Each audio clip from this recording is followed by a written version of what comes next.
Hey listeners, so how are you all? Thanks for joining our small corner of Manhwa, so get your headphones and be ready to dive in another world of manhwas. So today we are gonna watch In World of Magic I Survive with Pure Strength. Part 3 out of 4. So let's move on to story. The one who set up that magic circle must be the Earth Mage. After escaping from the Gator's jaw, Silas positioned himself where he couldn't be seen from across the river and began keeping watch in case anyone tried to cross. Just as he expected, a ridiculously tall man came staggering across the water. There's something off about him. Silas narrowed his eyes. There was something strange about the man's appearance. His limbs were unusually long, and the proportions of his body were all wrong. It looked almost as if a bunch of children were stacked on top of each other, walking around in an oversized adult coat. The man finished crossing the river and, without so much as glancing around, headed straight toward the pile of rubble where the trap had gone off. So he did come to check, just as I thought. If he's alone, I might be able to catch him off guard and restrain him myself. Silas crept up quietly from behind, keeping himself hidden in the nearby grass. As he got closer, he could hear the man muttering to himself. What, acting all high and mighty now? But yeah, I gotta admit, that last one was really good. Maybe aiming for the lower body was the right call. I got to hear such wonderful screams. Help me, why this? Forgive me. The man spoke with glee, like someone happily reviewing a comedy he'd just watched, completely immersed in his own delight. Wonderful. Is he talking about that massacre? That hellish scene? He had believed that there was always some kind of reason behind taking a life. He wanted to believe that those who killed did so out of unavoidable circumstances, and that they felt regret afterward. Because they had no choice but to survive. Because they mistook them for a beast. Because they thought they were bandits. Because the other side struck first. What they did was unforgivable. Even so, Silas wanted to believe there had been some kind of reason, something that pushed them that far. But no, that's not it. He's enjoying it. He killed people, he killed Bax and the others just for his own amusement. In that moment, the idea of capturing the man vanished from Silas's mind. He cannot be allowed to live. A storm of emotions, anger, sorrow, fear, all swirled within Silas, tearing through his heart. Before he realized it, he had stepped out of hiding and was shouting at the man's back. Was that your doing? It was clearly a mistake. A complete misstep. Just moments ago, the man had been completely off guard. But because Silas had called out to him, he had given the man a chance to act, whether to attack or to flee. In doing so, Silas had thrown away the perfect opportunity to restrain him. And yet, to his surprise, the man didn't run. Instead, he responded to Silas's question. Oh, are you crying? Ah, I see, you must have lost someone important. That one? Which one? Both. You bastard, how dare you be the one to say that? Silas summoned one of the earth spears he had stored in subspace. Its target. About 3 feet above the man's right leg. Thud. Ah, the sharp, heavy earth spear pierced straight through the man's right leg, driven by nothing but gravity. You did this. Thud. Yeah. Once Silas's rage burst forth, it refused to stop. Following the strike to the top of the man's foot, the next earth spear crushed his right knee. What did you do to my leg? Wait, you're the one I crushed earlier, aren't you? Why, how? You should be dead. And finally, without a word, Silas released an earth spear directly above the man's head. A strike he would never have aimed for during training. It was a blow meant to take his life. Dropping something from above, a simple spell that wasn't hindered by the bracelet's restrictions.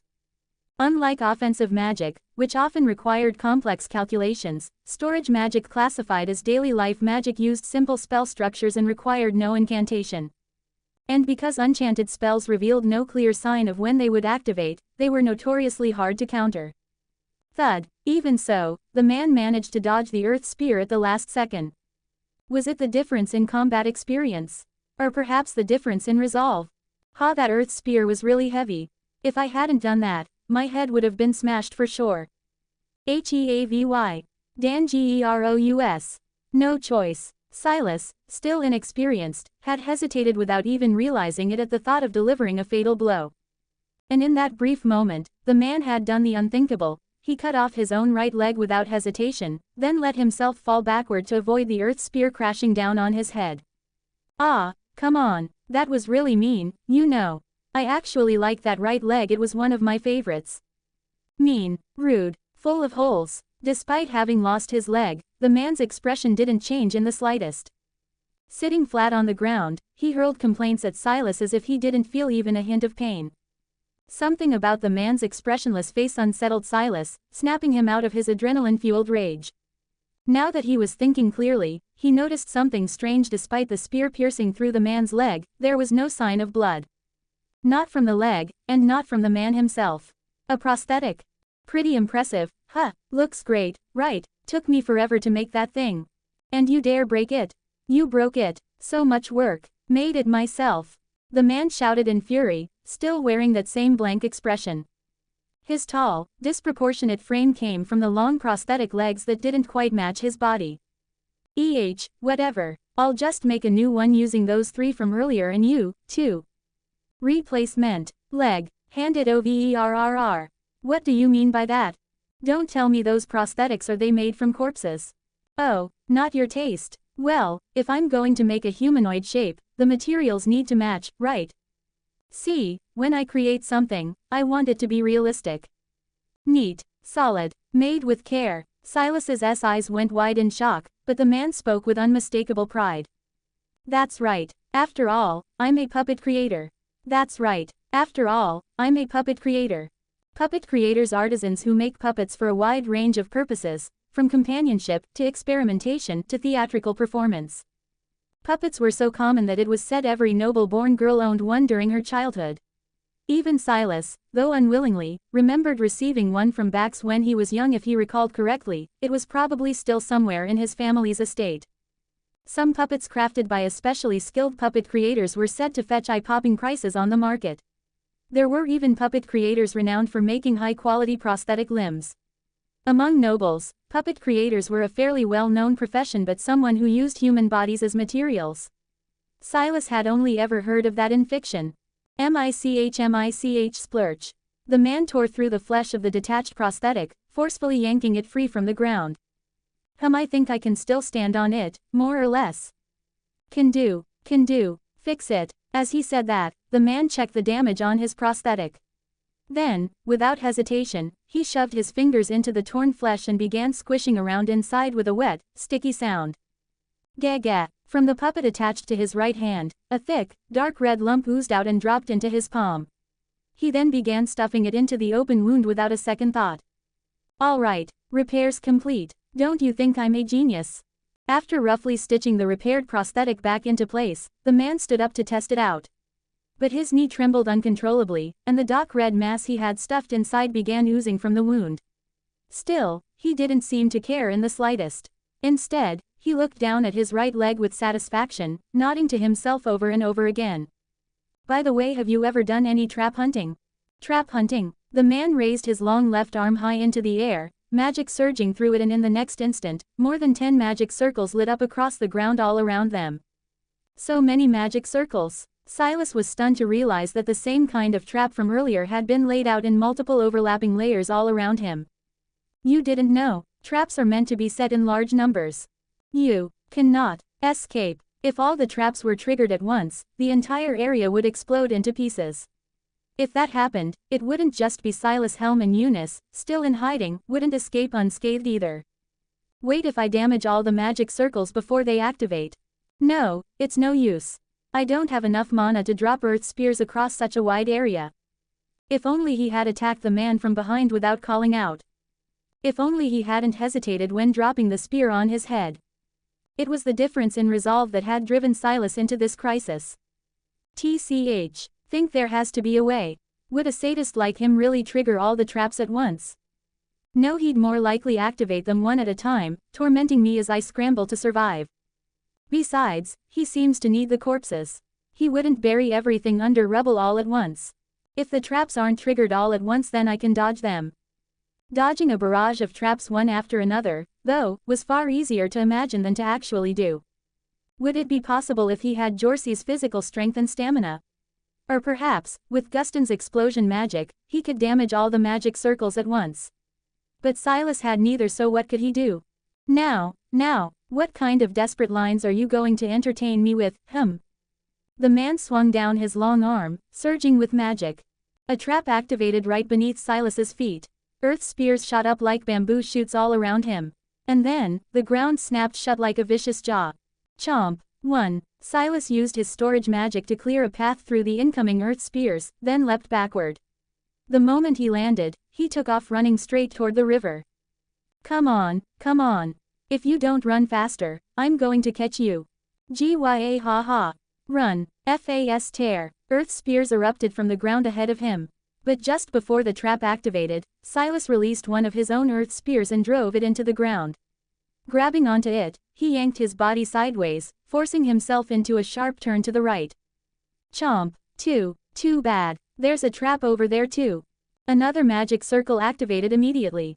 The ground swelled beneath him, throwing off his balance, but Silas rolled with the motion, tumbling out of the trap's range just in time.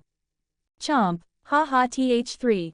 Silas, though clearly struggling, continued to narrowly evade each trap as it activated. Watching him with delight, the man was absolutely thrilled. A gift for all your hard work. This time, it's 2 at once. Go, go, you can do it. TCH storage. R release. Dodging on the razor's edge between life and death took an immense toll not just on the body, but on the mind as well.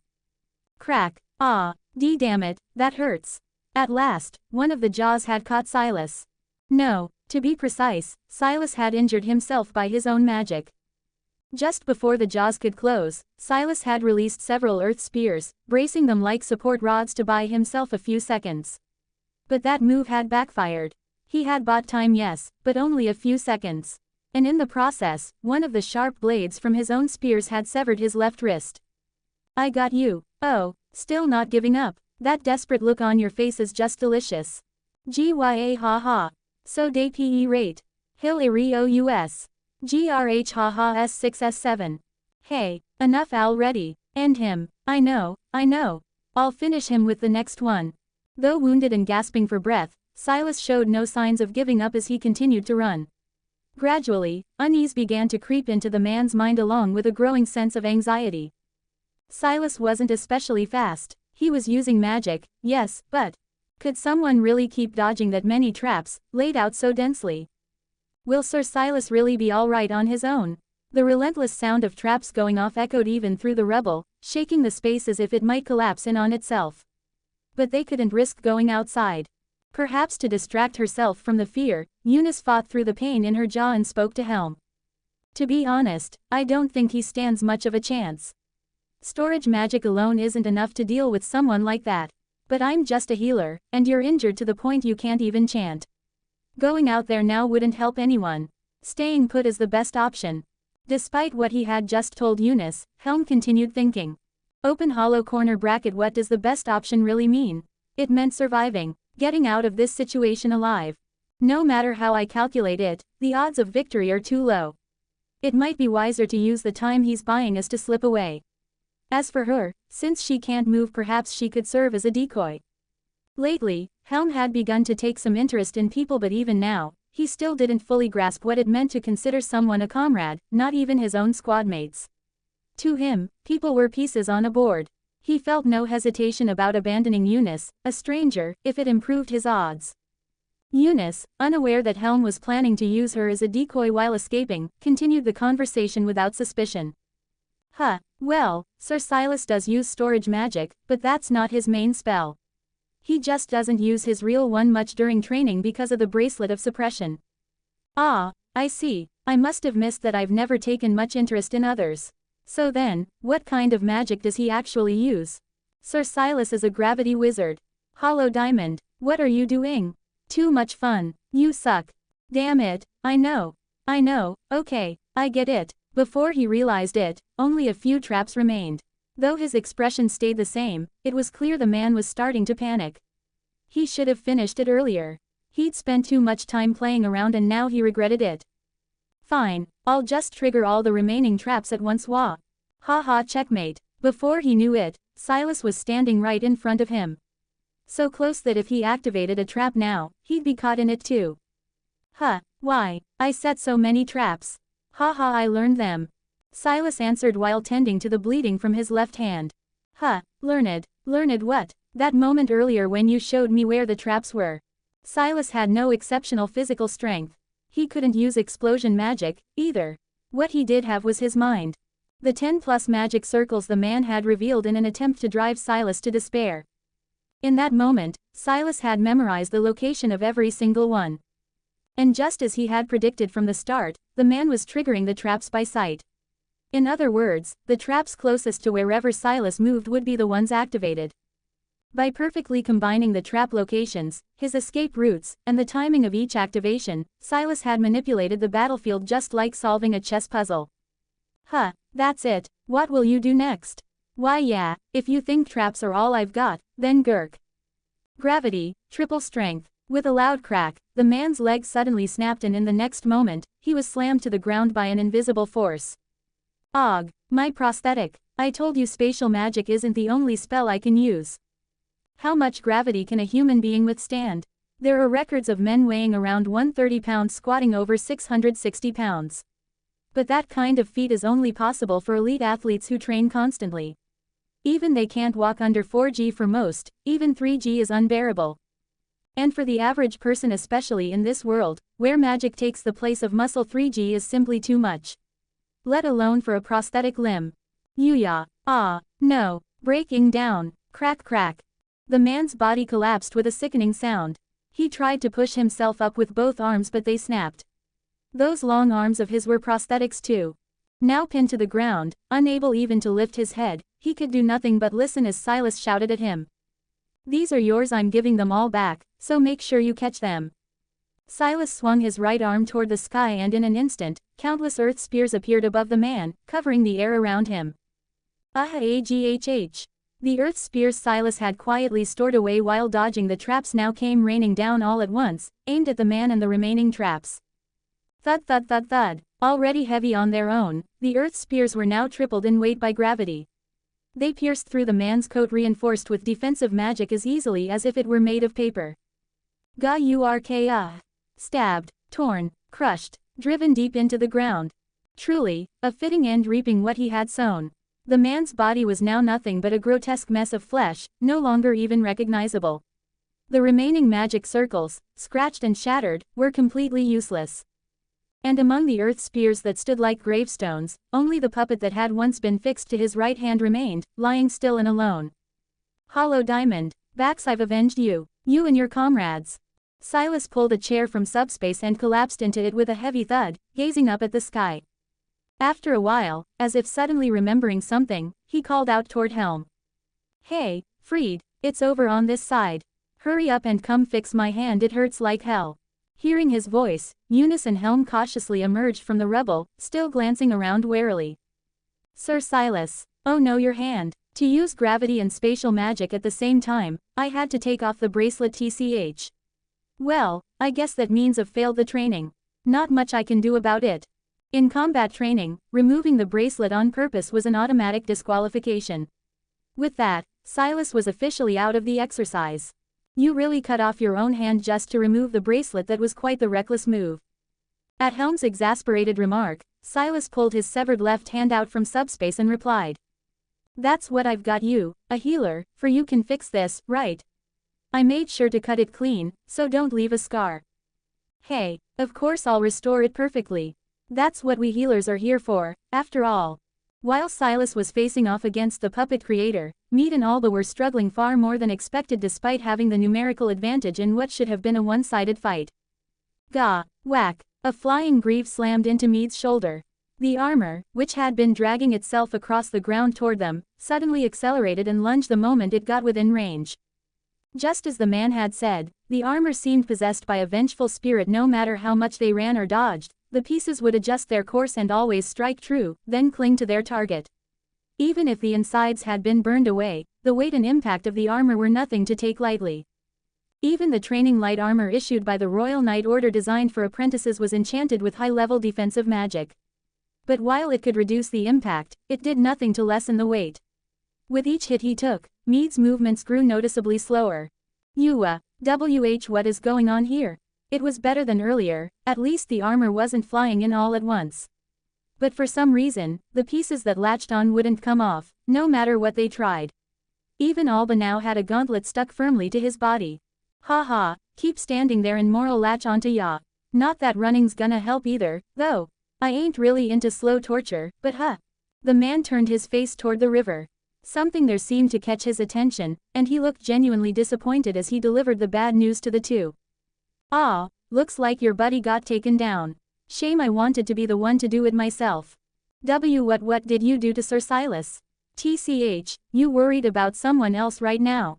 Hey, so that's it, you're looking down on me, huh?" With a scowl, the man kicked a nearby piece of armor hard, sending it flying toward Alba. The distance between Alba and the armor closed in an instant. The heaviest part, the torso, suddenly surged forward, rushing straight for Alba's head. If that thing hits me, my head's gonna fly clean off." Alba reacted instinctively, unleashing the magic he was most familiar with.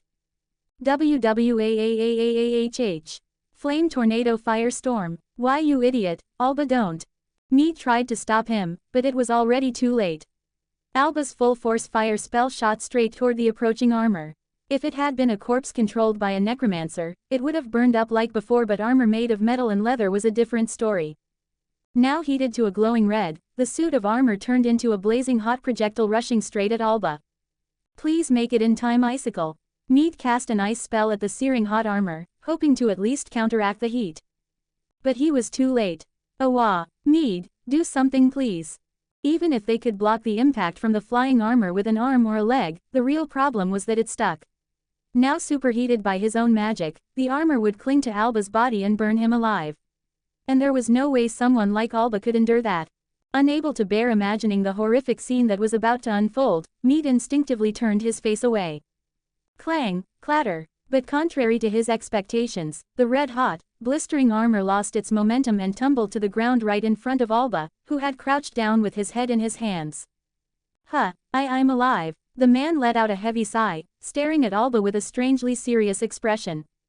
"Sigh every now and then, you get these types, the ones who stumble into the heart of things without even realizing it. Damn, makes my job a real pain in the ass." Hollow Diamond. C-Core. Me, really, that's amazing, Alba. What do you think he meant by the heart of things? Alba was completely thrown off by the man's words. He had absolutely no idea what was going on. Still, he figured pretending to understand would probably look cooler. "Why, yeah, I've got it now. That guy's no necromancer. Probably." "What?" Alba pointed dramatically at the man as he made his bold declaration. For a brief moment, the man's face seemed to twitch ever so slightly. Think about it, Mead. He said it was vengeful spirits moving the armor, but come on, that doesn't make any sense, right? You're right, I've heard of corpses being animated, but using vengeful spirits? Never. Necromancers were rare to begin with, and most of them were under strict government supervision. While necromantic magic continued to be researched with their cooperation, there had never been any mention of using vengeful spirits. In fact, from a magical theory standpoint, it hadn't even been confirmed whether such spirits truly existed at all. I thought it was weird from the start. Like, why would their own vengeful spirits attack us? If anything, they should be after him. He's the one who killed them. Yeah. Wait, is that right? What Alba was trying to say was this: if the souls of the dead really did become vengeful spirits, it made no sense for them to attack their own allies. If they held a grudge, then the one they should be targeting was the one who killed the necromancers. Control the dead. To them, it doesn't matter who was friend or foe. Whether you kill the enemy or lose your own allies, as long as a necromancer is present, every corpse becomes another weapon. The more that die, the more enemies there are. In the chaos of battle, there's no opponent more troublesome than that. However, according to Alba's logic, a necromancer would only be able to control the corpses of their own allies, which made his conclusion completely off the mark. Mead, for his part, had his own questions. Why were suits of armor attacking them when they weren't even corpses? And more importantly, why had fire worked on them? You two, I said it was unconscious, didn't I? The fire-throwing kid still hasn't figured anything out. Wait, that's not it. I can feel Mead's eyes burning a hole through me. Still, the scary part is you're not entirely wrong. People like you sometimes, for no reason at all, they end up turning the whole tide of battle. And on that note, playtime's officially over. The man began to chant. The ground started to tremble and darken like an overwhelming swarm of black ants crawling just beneath the surface. There was someone watching Mead and the others struggle from atop a nearby hill. Yoicho. At first, Yoicho had headed toward the riverbank to find Helm and call for help. But what he saw there was something he never expected. No way, there was another attacker here too. What greeted him by the water's edge was the sight of Helm and the others being crushed by violently upheaving earth. In reality, Helm and the others had escaped thanks to Silas's storage magic. But from an outside perspective, it looked as if they had been crushed beyond recognition. I have to help them. But I can't do anything alone, Naru. Yeah, where's Naru? Back then, she'd gone to call down lightning under Helm's orders. Yoicho remembered seeing her head toward the hilltop. To make sure the lightning wouldn't hit anyone. The lightning hasn't struck yet. Maybe Naru really couldn't do it on her own after all. There had been plenty of times she'd used lightning magic before, but it had always been when Yoicho was nearby. This time, Helm had ordered her to cast it alone due to the emergency. But it seemed her fear of lightning ran deeper than anyone realized. It wasn't just the unknown necromancer they had to deal with. There was also the matter of rescuing Helm and the others who were buried. And handling the mage responsible for it. There were too many things that needed to be done. Stay calm. Don't try to do everything at once.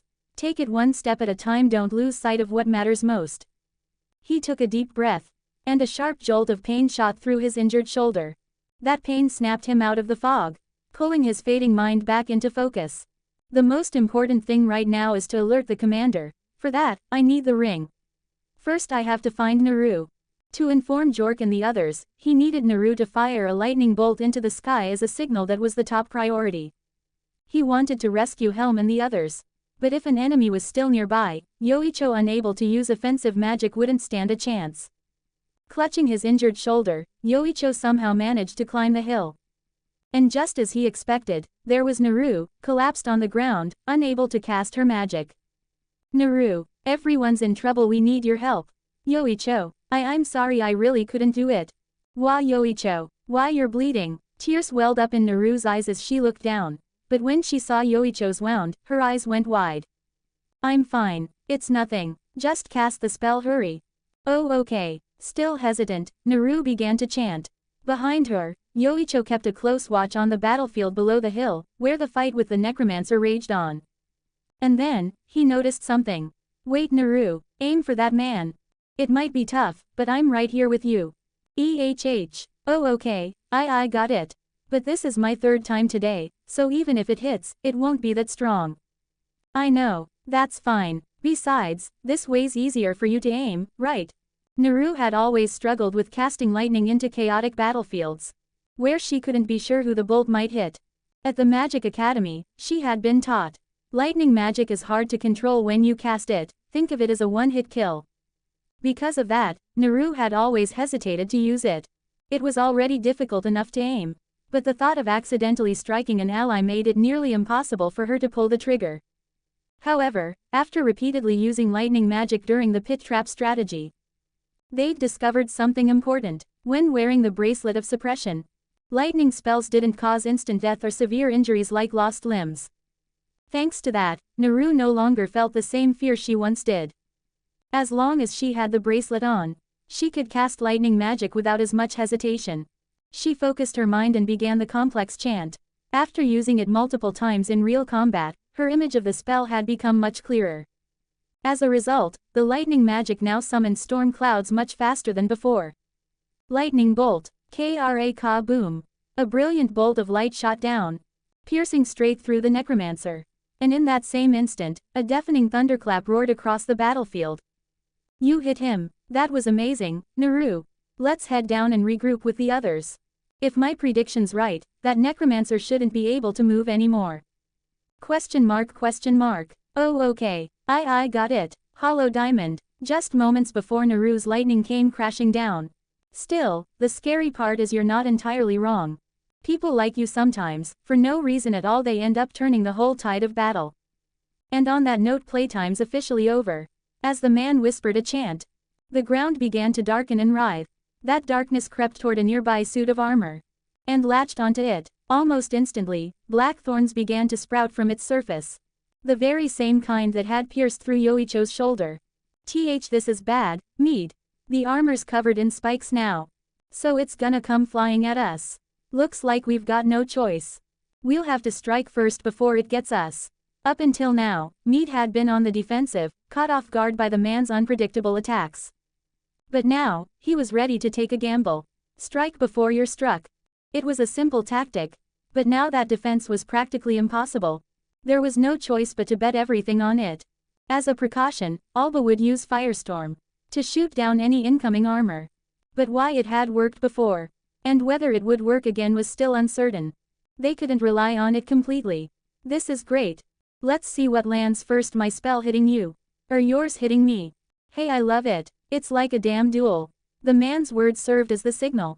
And tension instantly rippled through the air. Cast the spell first. Strike before he does. Their target. His arms. If they could freeze both of them and stop him from casting, the two of them should be able to overpower him together. Icicle. Ha, is that all you've got? Mead's full-powered icicle spell was suddenly blocked by a black wall that appeared right in front of the man. He's defending. Now, that's not fair. We were supposed to see whose magic was faster. Sounds like you guys just misunderstood. Besides, a magic tool-reliant brat like you. No way I'd lose to that. Now then, my turn. As the man's magic surged, the nearby suits of armor rattled. And then began to float gently into the air. Now, be crush. Ka-boom. Just as his spell was about to activate, a brilliant bolt of lightning pierced straight through him. Naru's lightning magic had struck. What the hell was that? But I ain't dead yet. Astonishingly, even after taking a direct hit from the lightning bolt, the man didn't stop casting his spell. In the end, the last one standing wins. His magic didn't stop. The floating suits of armor began to converge toward a single point. Faster than ever before, with terrifying momentum. Clang, crunch, thud, bam, the impact was so fierce. It rivaled even the sound of the lightning that had just struck. What is this supposed to be? Alba tilted his head in confusion, staring at the grotesque, thorn-covered armor now resembling a piece of overly ambitious avant-garde sculpture. Well, of course he would be confused. The final spell the man cast, his ultimate attack, had caused every single suit of armor to rush forward and target the caster himself. The moment thunder roared through the sky, all the floating suits of armor froze in midair. Then, as if sucked in by an invisible force, they suddenly surged toward the man with tremendous speed. And thus, that grotesque sculpture was born. So he really was a magnetism mage. Yoicho muttered as he descended the hill with Naru, gazing at the man's grotesque remains. Oh, you're safe, commoner. Yoicho blinked in surprise. Mead, a noble, was actually glad to see him alive even though he'd ignored Mead's warning, gotten injured, and barely managed to help in the fight. I was sure he'd scold me or something. The fact that a nobility supremacist would talk to a commoner at all wasn't what Yoicho had expected. Since the Gustin squad openly advocated for nobility supremacy, most of the apprentice knights from commoner backgrounds had kept their distance to avoid trouble.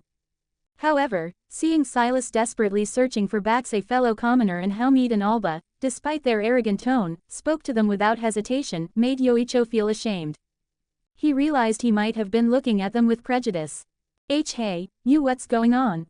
Are you saying he wasn't a necromancer after all? I figured it out watching from the top. All the armor that moved had iron in it. And those black spikes, they were made of iron sand. A magnetism mage, as the name suggests, manipulates magnetic force. The man had turned the iron parts of the light armor into powerful magnets. That's why they stuck to each other and couldn't be separated. The black spikes made of iron sand were shaped and held together by magnetic force. Because that force gradually attracted more iron sand from the ground, it appeared as if the spikes were growing. ICB, but why did my flames work on him?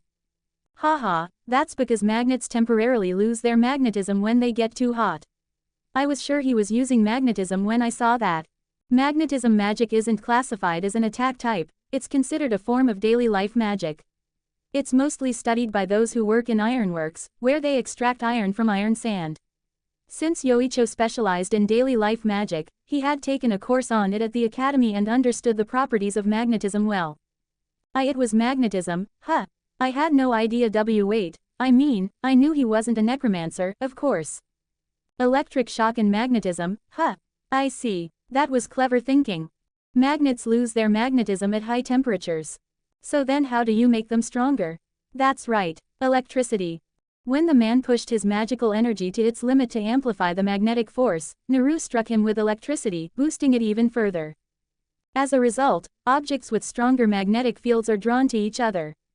Once the man's own magnetism intensified and he essentially became a powerful electromagnet, it was only natural that the magnetized light armor was pulled straight toward him. Yoicho had simply turned the man's own magnetism against him. Haha, all I did was give the instructions. Naru's the one who nailed that lightning spell right on target. Hey, fine then, I suppose. For commoners, you lot can be pretty clever. Not as sharp as our Silas, of course, but still as Silas. Oh no, hurry, Alba, they suddenly recalled the disturbing things the man had said during the battle. Looks like your buddy got taken down. Closing square bracket, Alba and Mead, barely tending to their own wounds, rushed toward the riverside. Alright, we have to go help Helm too. Why yeah. Yoicho and the others also headed toward the riverside to rescue Helm and his group, who were likely buried under the rubble. Hee I'm so glad, I was actually useful to everyone. Naru, pleased by the praise, let her guard down a little, caught between the exhilaration of completing the task she'd been given and the relief of escaping from the terrifying attacker. Had she not, what happened next might never have occurred. Hollow diamond, clatter, crash, got taken down by that self-righteous do-gooder, huh? Once he confirmed that the area was deserted, the man slowly dragged himself out from the pile of light armor, stumbling and swaying. Yoicho and the others, still just trainees, made one critical mistake due to their lack of experience. In battle, failing to confirm whether your enemy is dead or alive can be fatal. That's exactly why it's something you must be most cautious about, so you don't get shot in the back by someone only pretending to be dead. The moment the man sensed his magnetism had increased due to the lightning, he summoned a massive amount of iron sand from the ground and wrapped himself in it.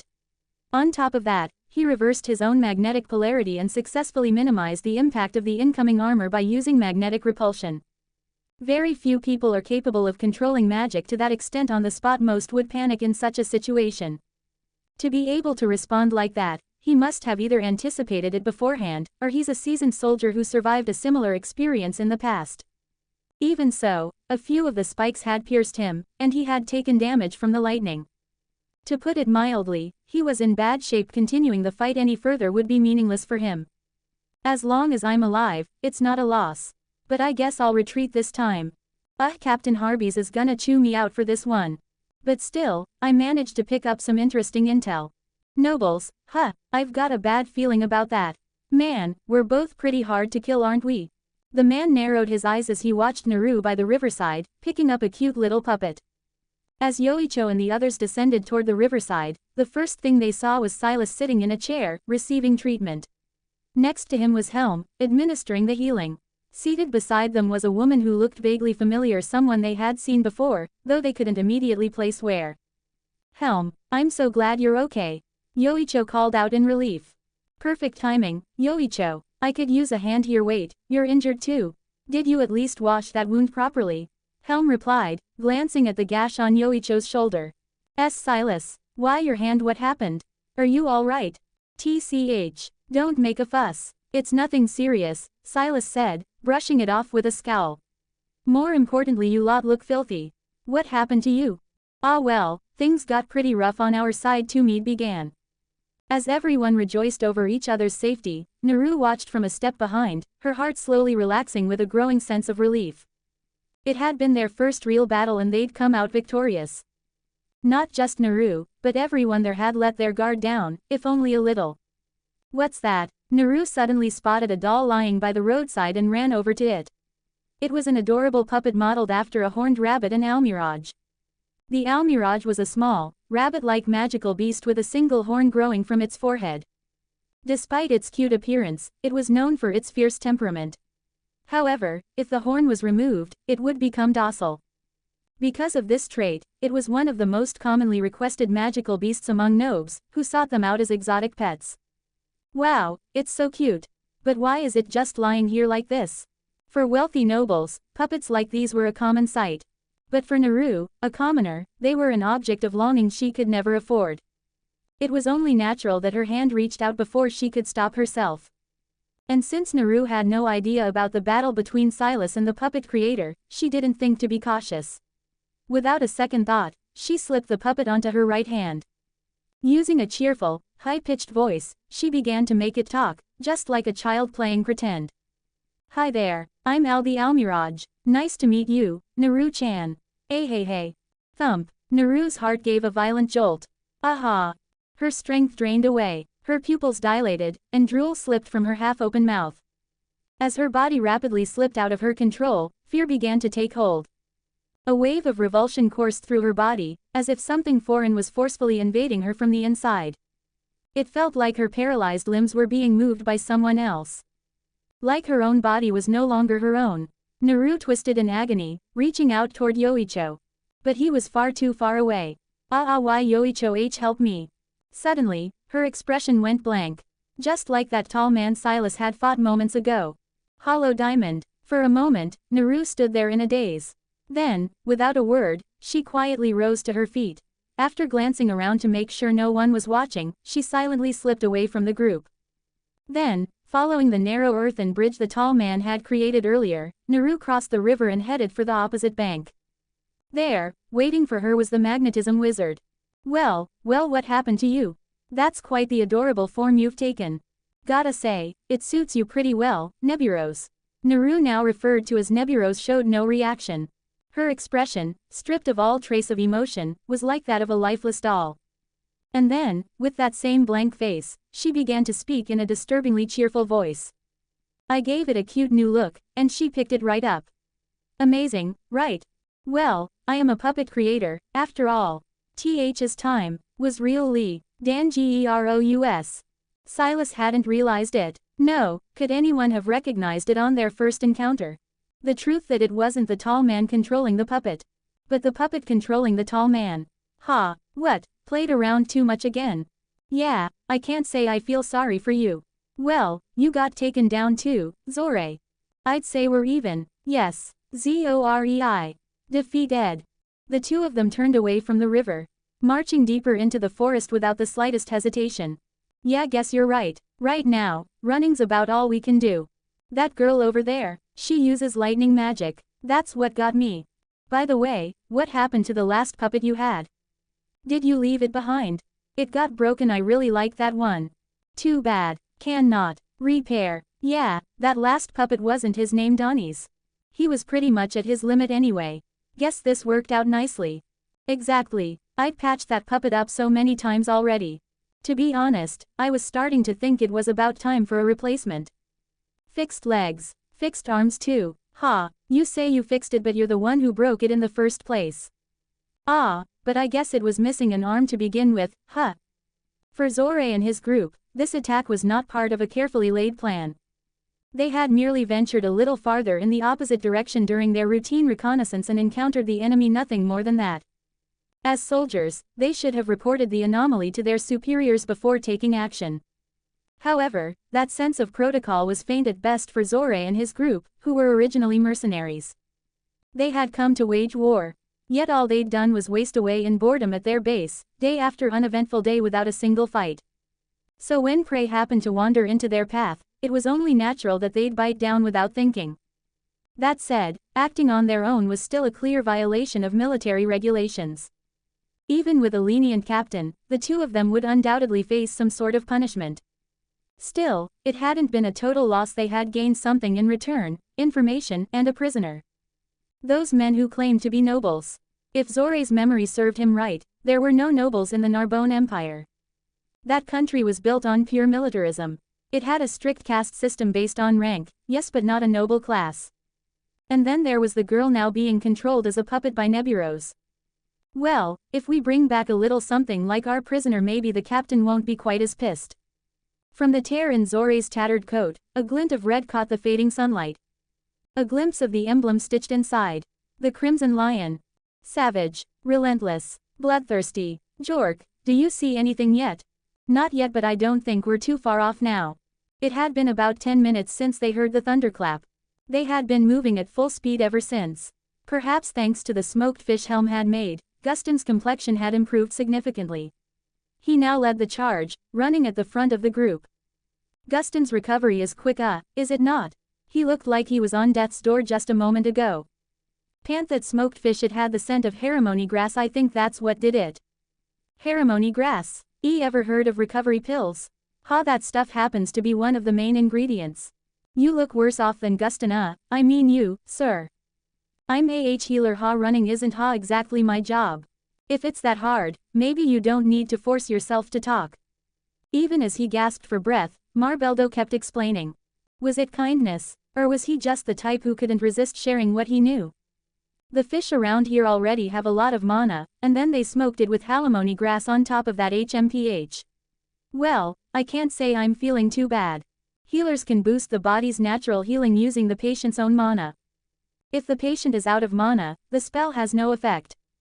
But if there's enough mana available, recovery is much faster. The abundance of mana infused into the smoked fish had clearly helped Guston recover. Helm really packed it with all sorts of stuff so it had that kind of effect, huh? Too bad there's none left. Wait, Jork, you ate all of it.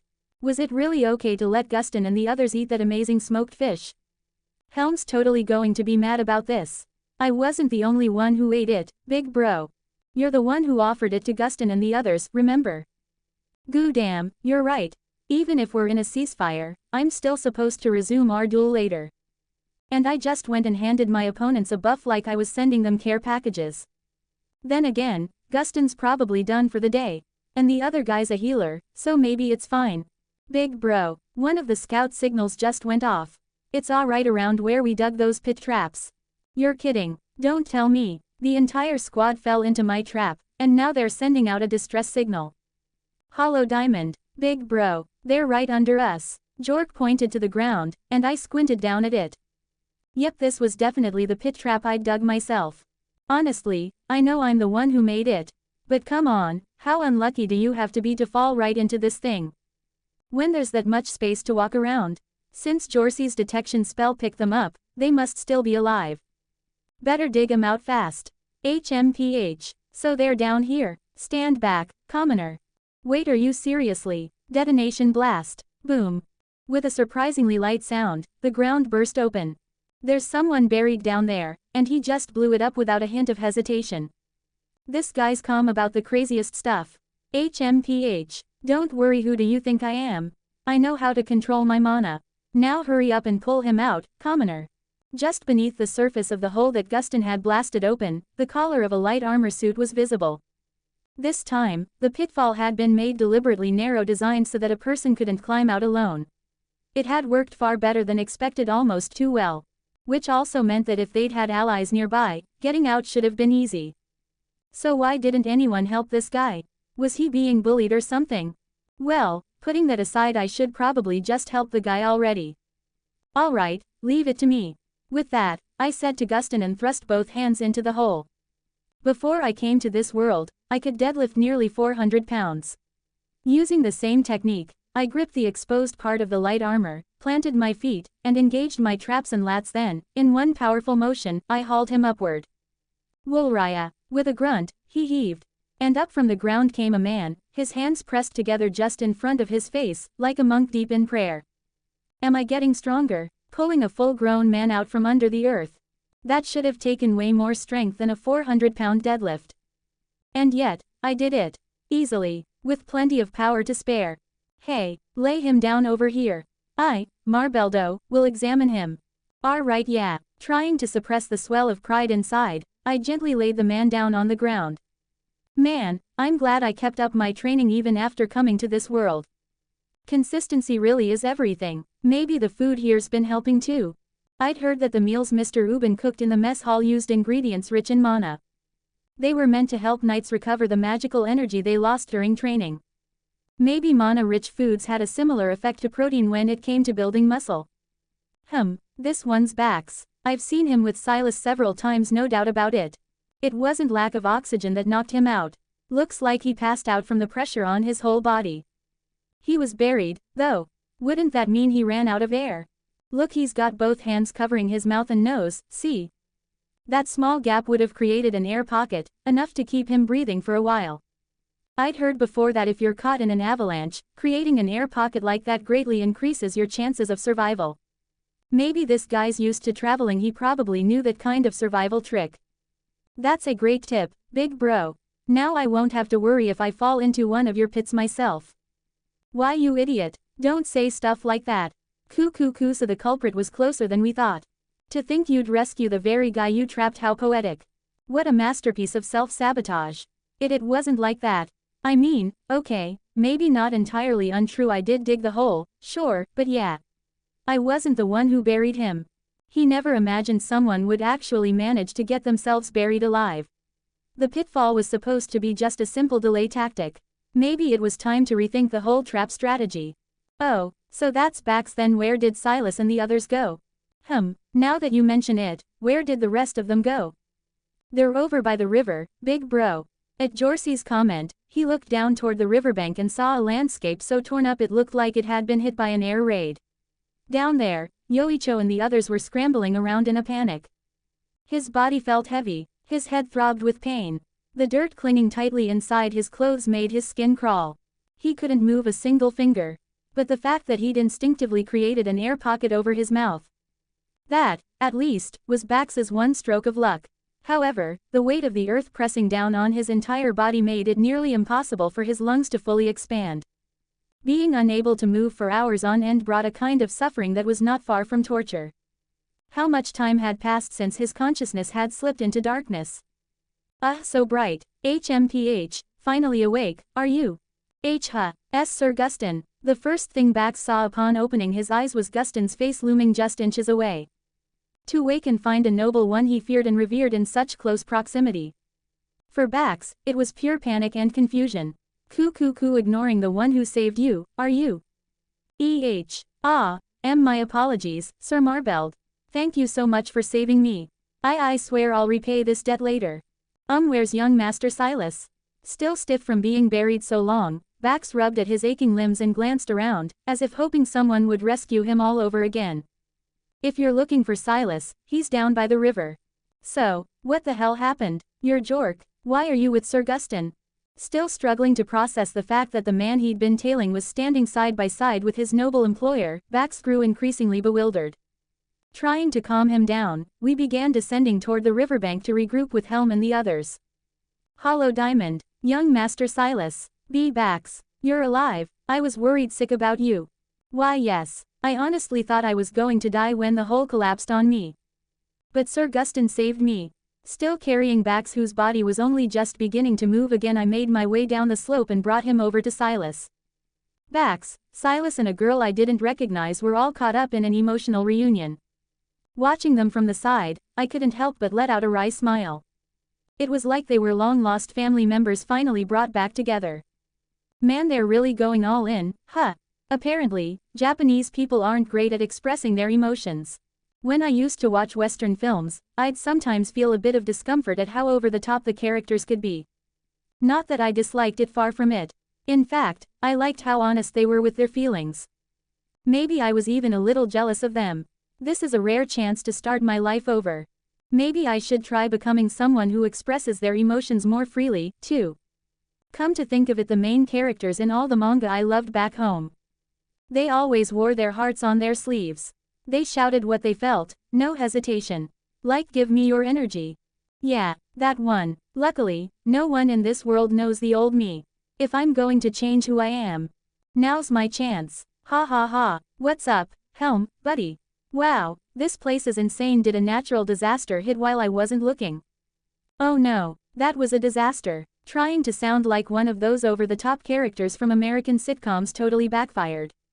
Yeah, nope, this just isn't me. I mean, seriously trying to reinvent myself at 30-something. What's next? A self-help seminar? You're finally here. Where's Jork? Huh, oh, he went to check on Yoicho. If you're looking for the smoked fish, it's gone. From above, the area had already looked bad, but now that I was actually here, the devastation was even worse. Jagged earth spears jutted out from the ground in every direction, and the terrain was gouged and torn apart.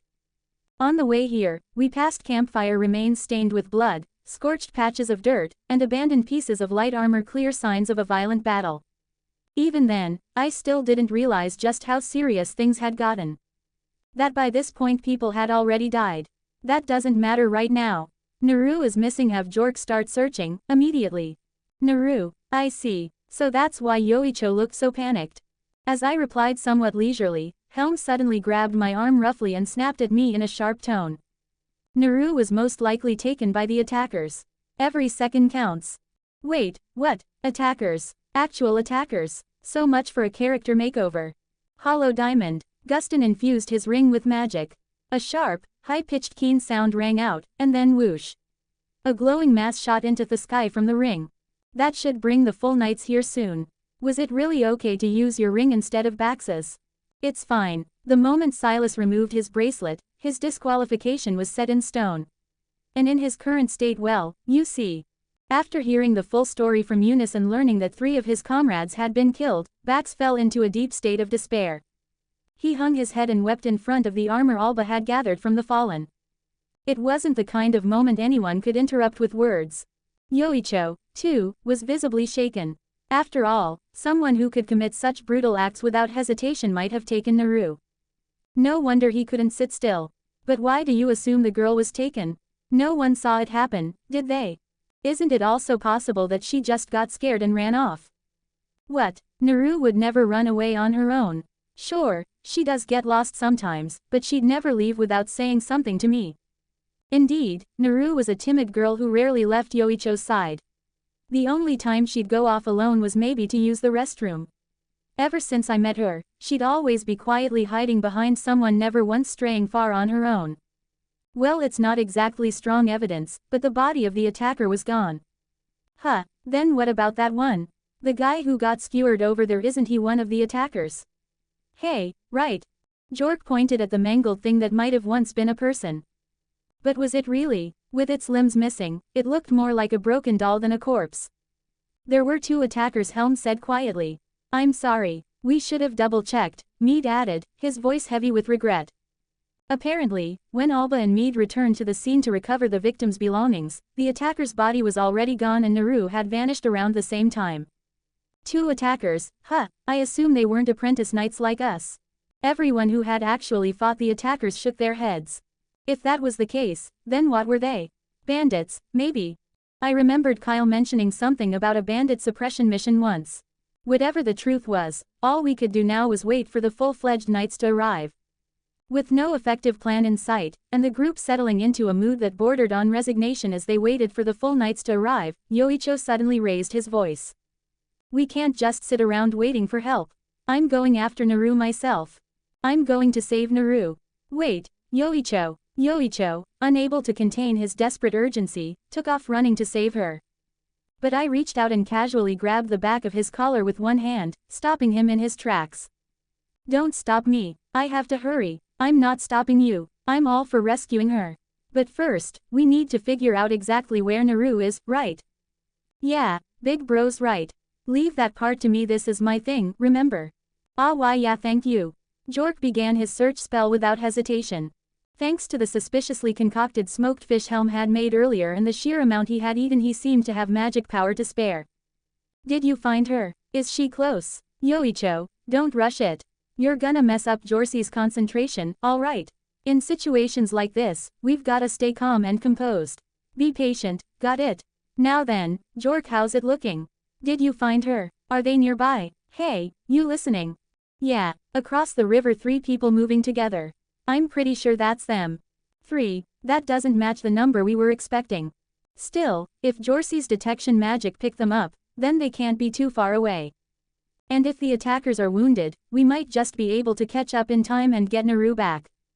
Hollow diamond, TCH, I'm against it. That thing isn't someone we can beat while still wearing the bracelets. Silas muttered, glancing down at his own arm.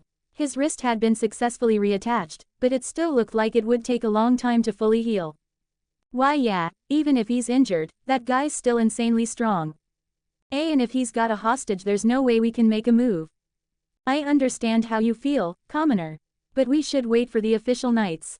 Rushing in will only lead to more casualties. I know that. I've fought him too, remember?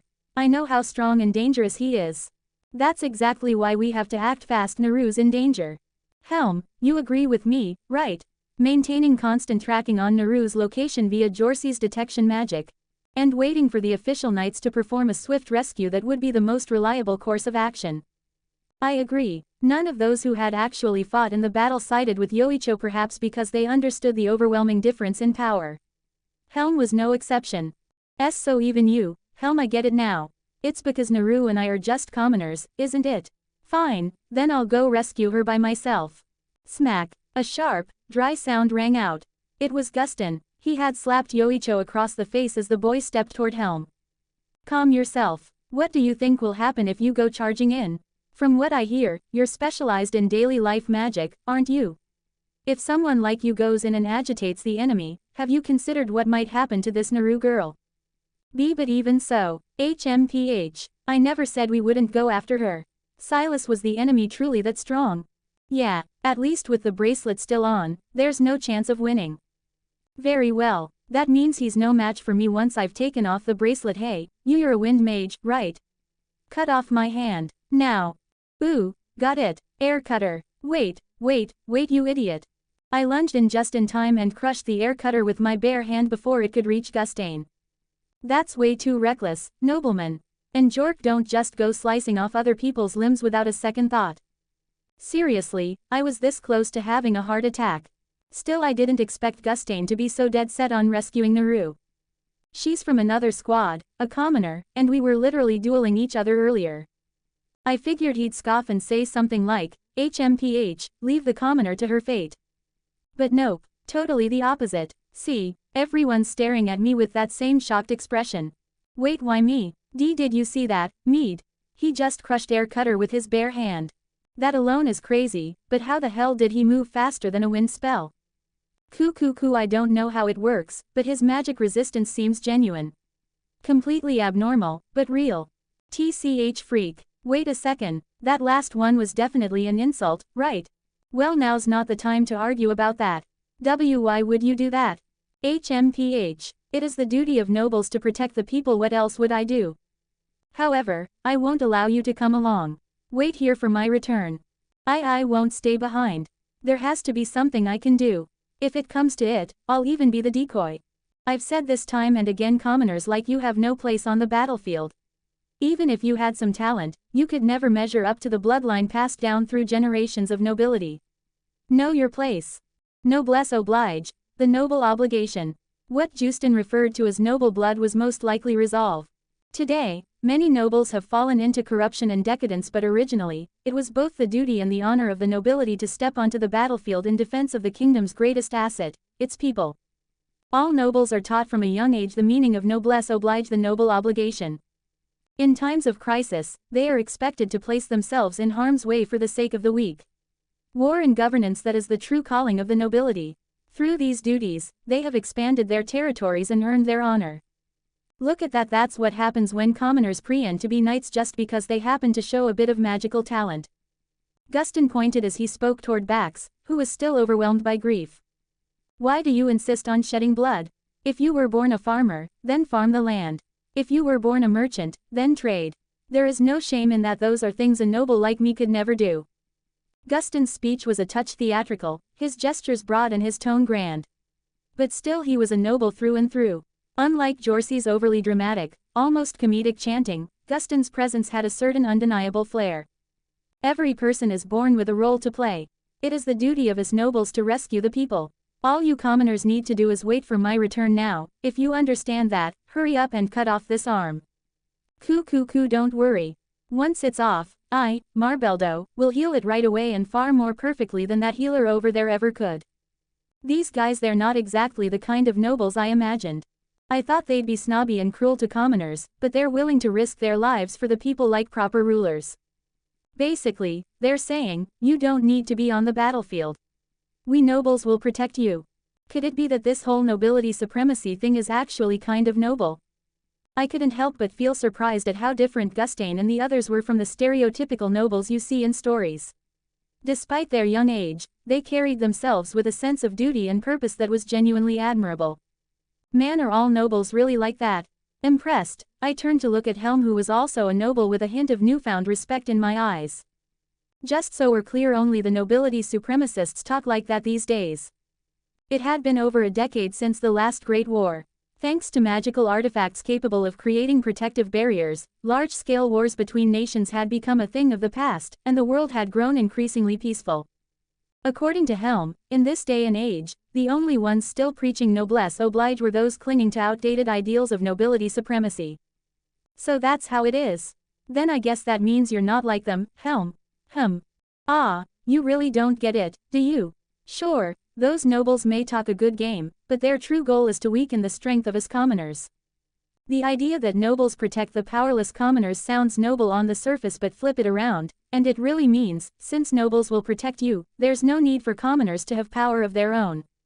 Nobility supremacy doesn't encourage commoners to learn offensive magic. In fact, it insists that such magic should be reserved for nobles alone. In this world, having a large amount of mana like I do isn't enough to use magic. You also need to understand the fundamental nature of the spell and solidify the image in your mind. In other words, you have to study magic. And what does nobility supremacy aim to do? Take away that very opportunity to learn from commoners. Now that wars between nations have come to an end, what the nobles fear most is rebellion from the people. If they strip away the people's strength, then no matter how unjust their rule may be, the people will have no choice but to obey. Well, nobles like Houston, who are third sons and won't inherit any land, probably haven't thought that far ahead. Wait, so that means nobles who believe in nobility supremacy are actually the bad guys? Now I'm even more confused. Whether it's good or bad really depends on your perspective. For commoners, there's the benefit of being protected. And for us nobles, we no longer have to worry about uprisings from the people. On top of that, we can expect a significant reduction in both military force and financial expenditures. Helm, you're a noble, right? So why aren't you into nobility supremacy? I told you before, didn't I? I believe in meritocracy. It's a waste to let a perfectly good piece sit unused on the board. Not all nobles advocate for nobility supremacy. In fact, when you look at the bigger picture, they're actually in the minority. Sure, many claim it's because they're concerned about wasting talented individuals, or because they fear the spread of corruption and unchecked tyranny among the nobility. But if we're being honest, their real fear is something else entirely. They just don't want other noble houses to gain more power than they already have. Now that threats from outside the kingdom have all but vanished, the nobility has turned its focus inward, desperately scrambling to expand their own territories, boost their status, and secure more wealth. In that context, discovering talented individuals and fostering skilled mages is essential for regional development. However, if the policies pushed by nobility supremacy were ever to be fully implemented, only a select group of nobles would end up wielding enormous power. And that select group, they're none other than the 4 Grand Margraves, the ones who already hold overwhelming influence. If only nobles were allowed to use offensive magic, then the simple truth would be this: the side with the most nobles would hold the most power. And in that case, weaker nobles would have no choice but to obey those with the largest number of loyal vassals. In other words, most advocates of nobility supremacy are those who fall under the influence of the 4 Grand Margraves. In fact, the commander of the First Knight Order, Commander Arth, is a known advocate of nobility supremacy, and his family, the House of Lancaster, is one of the 4 Grand Margraves. So yeah, if you're a commoner trying to rise up through your own strength, nobility supremacy probably isn't working in your favor. Hollow Diamond. After some back and forth discussion, it was decided that Guston, Jork, and I would head out to rescue Naru. Although Jork was a commoner, there was no avoiding his inclusion. Without his tracking skills, they had no way of locating Naru. Even Guston, though reluctant, had no choice but to agree. As for the other nobles, Silas had only just had his hand reattached, and was in no condition to fight. Mead and Alba were still recovering from the injuries they'd sustained in the earlier battle, and their wounds were currently being treated by Marbeld and Helm. Naturally, just Guston and Jork wouldn't be enough for a rescue operation. That's why I was brought along too. Perhaps because Guston had lost to me once before, he didn't complain. So, can I cut it now? Can I? Of course. Hurry up and do it. Jork was already preparing to slice off Guston's arm without the slightest hesitation. I mean, sure, we've got healing magic, but seriously, does no one here even flinch before chopping off a limb? Wait, if you cut off your arm, won't you be unable to cast magic? Worry not. Have you forgotten? I can cast magic with both hands. One is more than enough. Wait, wouldn't it be easier to just break the bracelet itself? You fool, do you think it's that easy to destroy? That thing was originally designed to restrain criminals. The bracelet of suppression had powerful defensive magic woven into it so strong, in fact, that ordinary spells couldn't even scratch it, let alone break it. Doesn't look that tough to me. Still, now that you mention it, even Balt and the other spells didn't leave a scratch on it. Alright, let's give this a shot. With that, I grabbed Jorcy's bracelet with both hands and gave it a good twist like wringing out a wet towel. Crack. Ah, the bracelet snapped clean in half. No, it shattered. And the thing is I hadn't even used that much force. That was amazing. I knew it, big bro, you're a real hero, huh? Hey, that guy, is he even human? Alba, unable to believe what he'd just seen, started tugging and smacking his own bracelet to check if it was really that tough. These are the AIM bracelets, right? How the hell did you do that? So, it's basically impossible to restrain that man. He could commit all the crimes he wants. Maybe, just maybe, my magic resistance is stronger than the defensive magic embedded in the bracelet. I don't really understand the details, but whatever the case, while Gustane was still frozen in shock, I reached out and snapped his bracelet too. Alright, now both of Gustane's hands are free, and he's in top form to help rescue Naru. While everyone else stood frozen in stunned silence, Silas, still seated in his chair, glared at me with an impressively deadpan stare. You damn monster. Snapping that bracelet like it was nothing, you're making me look like a complete idiot for cutting off my own arm to take it off. Wait, what? Why's he so mad at me? Was that really my fault? I never imagined the selection of an emissary to Picare would turn out to be such a troublesome and complicated affair. Inside a room in Dry's castle, Chancellor Isam looked utterly exhausted from the recent whirlwind of duties.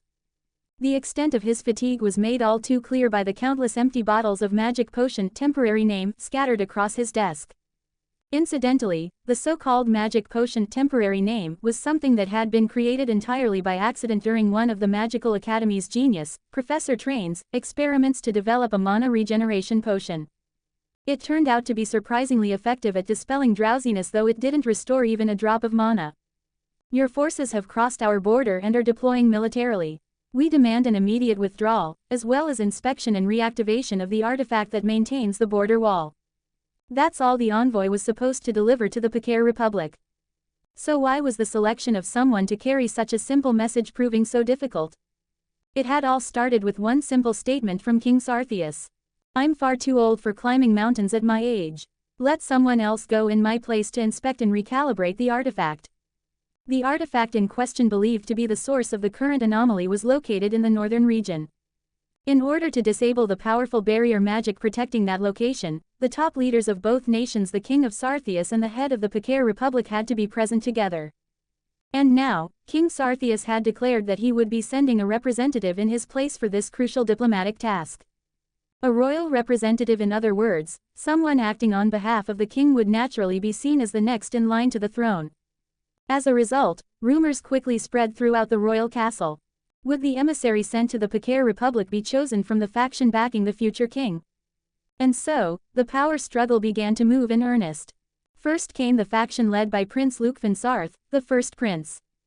Then followed the faction backing Prince Admo Sarth, the second prince. Next was the faction of Prince Rior Sarth, the third prince. And surprisingly, even the faction of Princess Rudias joined the fray. Thus, a battle for the next throne had unofficially erupted completely outside of Chancellor Etham's expectations.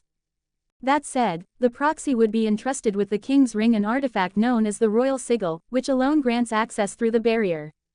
In that sense, calling them the de facto heir to the throne wouldn't exactly be wrong. Thanks to this unexpected royal succession race, the process of sending an emissary to the Picare Republic had been severely delayed. As a result, Etham was now buried in a mountain of recommendation letters piled high on his desk day after day, sent by each faction vying for influence. Although there had been no official reports of damage to the kingdom thus far, the Picare Republic was still very much in the middle of an active war. And now that the border wall was gone, it wouldn't be surprising if the kingdom became a target at any moment. What's more, the kingdom had already destroyed one of Picare's squads. Of course, from the kingdom's perspective, it was simply the elimination of unauthorized invaders, a regrettable incident, nothing more. But from Picare's point of view, it was surely far less palatable. At present, the kingdom had officially declared neutrality in the ongoing conflict between the Picare Republic and the Narbanu Empire. However, there remained a very real possibility that Picare would seize upon the recent events as justification to push for an alliance. In other words, what was originally a simple delivery of a message had now evolved into a delicate diplomatic negotiation. Choosing the right emissary had become even more critical and considerably more difficult. Bio the Annihilator, if only he'd taken at least one of them alive. Izum muttered, sighing heavily. He's always been inflexible, that one. Of course, Izum understood full well that capturing a fully armed Pakir squad alive was all but impossible. Still, given the delicate political climate, it was hard to blame him for letting a complaint slip out. At the very least I hope no new complications arise. With a deep sigh, Isam straightened his spine stiff and aching from days of relentless desk work and downed yet another bottle of magic potion provisional, not even bothering to count how many he'd had today. Once again, he was swallowed by the endless mountain of paperwork that towered before him. Hollow Diamond. They crossed the river and began to ascend the untamed mountain path, running without pause. Branches scratched at their arms as they pushed through the thickets, descended into ravines, and leapt over creeks. They moved as fast as they could while keeping their footsteps as silent as possible. Hey, big bro, those guys are moving weird. Back and forth, doubling back, what gives? They're trying to shake off any pursuit. HMPH, it's a textbook maneuver. Apparently, the attacker who kidnapped Naru had been moving in unusually clever ways, doubling back over their own tracks, walking backwards to mislead followers, and otherwise erasing any trace of their passage. Crimea once told me that smart bears do the same thing. If it had been the old me, I probably would have been fooled by it. Actually, who am I kidding?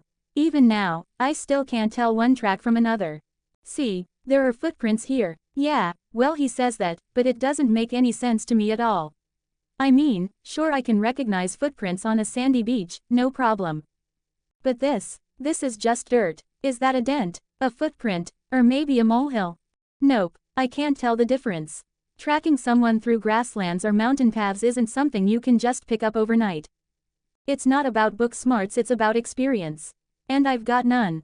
So even if the enemy went to great lengths to cover their tracks perfectly, it doesn't matter to me. I couldn't read them to begin with. Ha ha ha, all that effort was wasted on me. Nice try, though. Besides, we've got the tracking genius Jork with us right now. Big bro, turn right at that big rock. For his tracking, footprints and trails don't matter at all. Thanks to his bird's eye view magic, he can see everything from above. I mean, that's just a straight-up cheat level ability. Honestly, I'm kind of jealous. Could Jork actually be a reincarnator or something? Maybe his memories are just sealed for now, waiting to awaken at the perfect moment or something. I stared hard at Jorcy's face as he ran beside me. Hey, big bro, you okay? I really don't have any more smoked fish, you know. I don't want any. Just never mind, forget it. Question mark, question mark, question mark. Well, even if Jork is some kind of reincarnator, I doubt it'd cause any problems.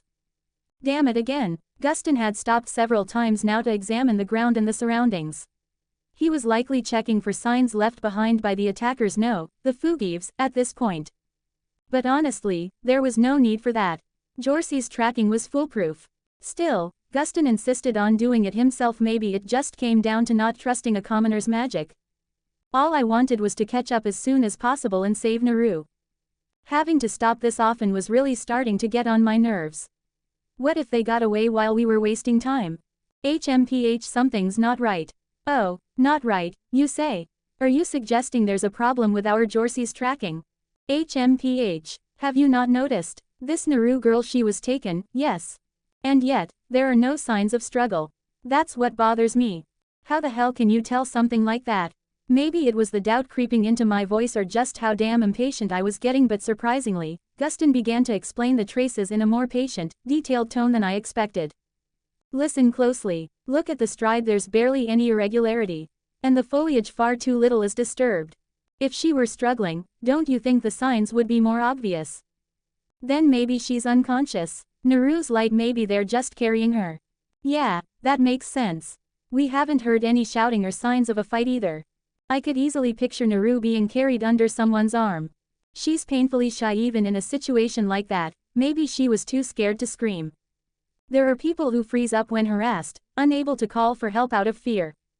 By the way, I've always thought that people screaming eek on roller coasters aren't actually that scared. I mean, it's an amusement ride, they know they're safe. But when you're really terrified, you don't even make a sound, right? At least, when Jorcy's magic sent me flying through the sky, I couldn't get a single word out. Even if she's small, carrying a whole person should add significant weight. Their footprints should be deeper to reflect that, but I see no such indication. Now that he mentioned it, it was true the footprints weren't much deeper than mine. I couldn't help but be impressed. He's a noble, and yet he can read tracks this well. That's seriously impressive. I always thought footprints were just for figuring out which direction someone went, but this guy's practically reading a whole story from them. According to Justin, a seasoned tracker can tell not just the number of people, but also their height, build, gender, even their race just from their footprints and surrounding traces. The more information you have going into a fight, the better your chances of winning. That's just how it is. Jorcy's tracking magic was certainly powerful, but it couldn't reveal everything. It couldn't tell the target's physical characteristics and, in fact, it couldn't even distinguish between friend and foe. For simple tracking or games of hide and seek, Jorcy's ability might be enough. But in situations like this, where combat with the enemy was likely, examining the traces they left behind was absolutely necessary. That, it seemed, was the point Justin had been trying to make.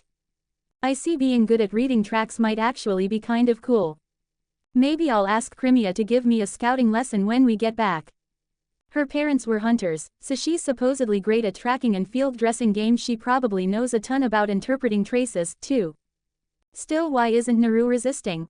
So if she's not being carried, that means Naru's running on her own, right? Don't you think, big bro? Oh, interesting. Are you suggesting your comrade has betrayed you? Can't say for sure, but if she's not resisting, then yeah, that's probably what it means. Don't you think? Naru betrayed us. That can't be right. Though, I guess it's possible she's being threatened and forced to cooperate. Hollow Diamond. As we resumed our pursuit, Gustain suddenly spoke up, his voice low and deliberate. Do any of you know about the massacre of Mare Bloodline? What's with the sudden question? Mare Bloodline Massacre. Oh, I know that one. It's a play, right? Yeah, I've seen it a few times before, though honestly, I prefer hero stuff like the Albatross Chronicles or the Brave of Huffasley. Way more my style.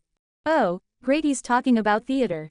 Of course a noble would drop some fancy stage reference like it's casual small talk. And yeah, Jork being into plays totally tracks, what with his overly theatrical spell chants and all. Man, these rich kids are something else. So, what's that got to do with anything? Did you know that play was actually based on a real incident that happened in Mare? The blood-stained tragedy of Mare. Mare, a thriving port city of the kingdom. One day, the mutilated corpse of a woman was discovered, cut into pieces.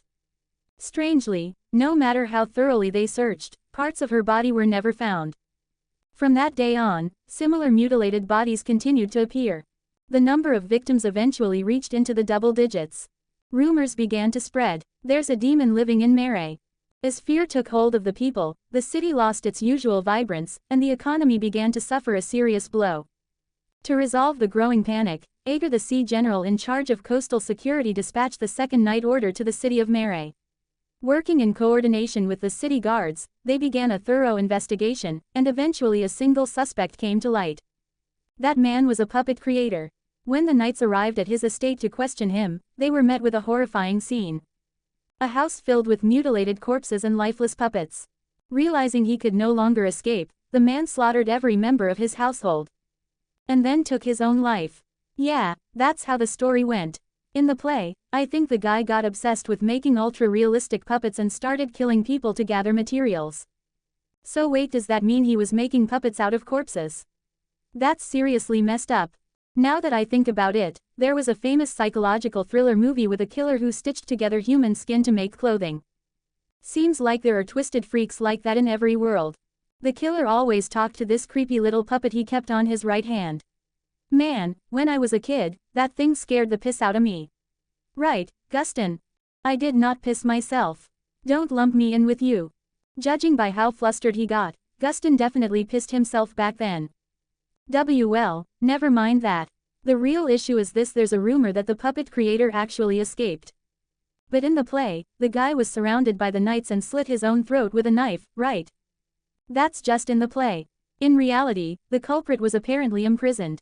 But there was a rumor that a certain high-ranking noble, captivated by the puppets he created, secretly helped him escape. Some say the reason the play became so popular was to spread awareness of the puppet creator's methods and prevent future incidents. To support that theory, it's said the kingdom itself funded the performances. In this world, there's no such thing as television or radio. There are newspapers, apparently, but when it comes to spreading news of major events, the fastest way is still through popular theater productions like this one.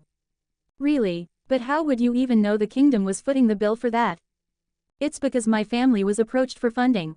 I remember my father looking rather displeased about it. Apparently, a rather high-ranking noble was involved, which made it difficult for the kingdom to make the incident public. Instead, they likely popularized the stage play on purpose to spread awareness among the people without directly revealing the truth. Seriously, if that's true, it's downright outrageous. It wouldn't just mean that a serial killer escaped but that he may have had a noble patron supporting him from behind the scenes. Apparently, the attacker Hat Silas took down earlier was a puppet creator. Whoa, don't tell me he was talking to his right hand or something, right? HMPH. You're more perceptive than I expected he was. According to the reports, the man was speaking with a puppet he wore on his right hand.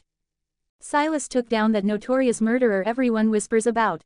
That's insane. I mean, it's amazing, but isn't this the kind of thing where whoever's backing him from the shadows won't just sit quietly and let it slide? The attacker Silas took down might actually be the very criminal who inspired that infamous stage play. That's insane. Insane but also incredibly troubling. It suddenly feels like we've gotten ourselves tangled up in a massive, messy web of complications.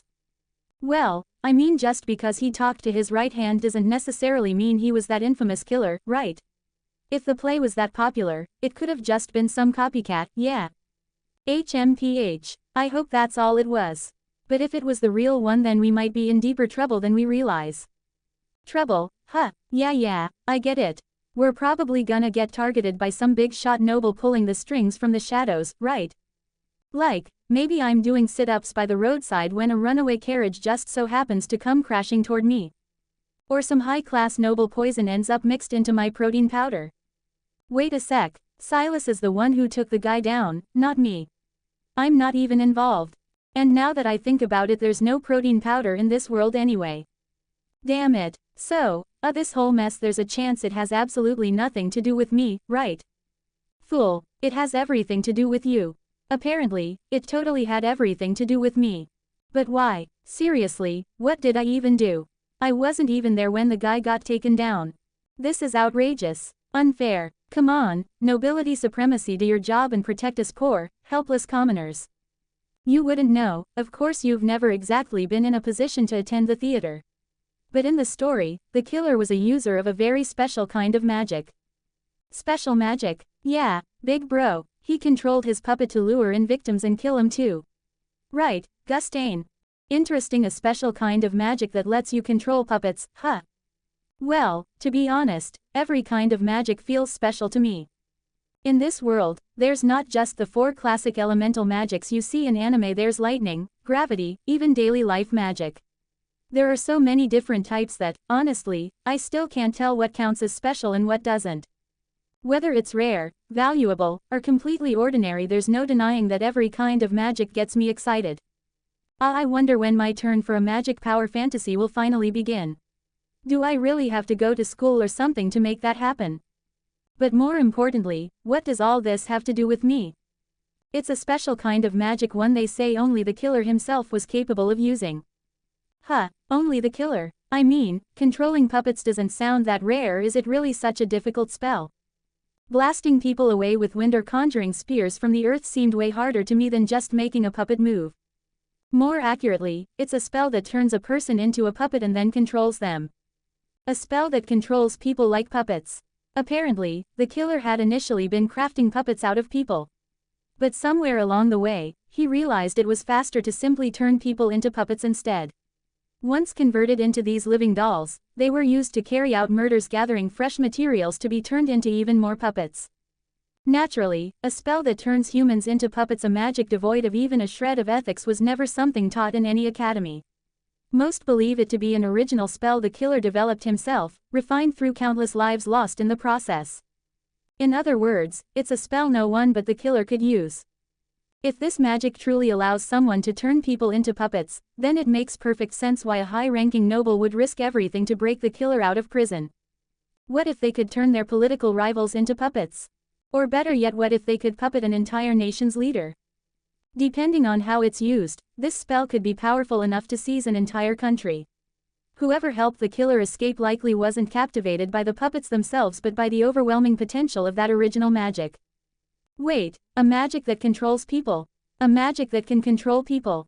It was only then that I realized why Gustain had suddenly brought up this topic.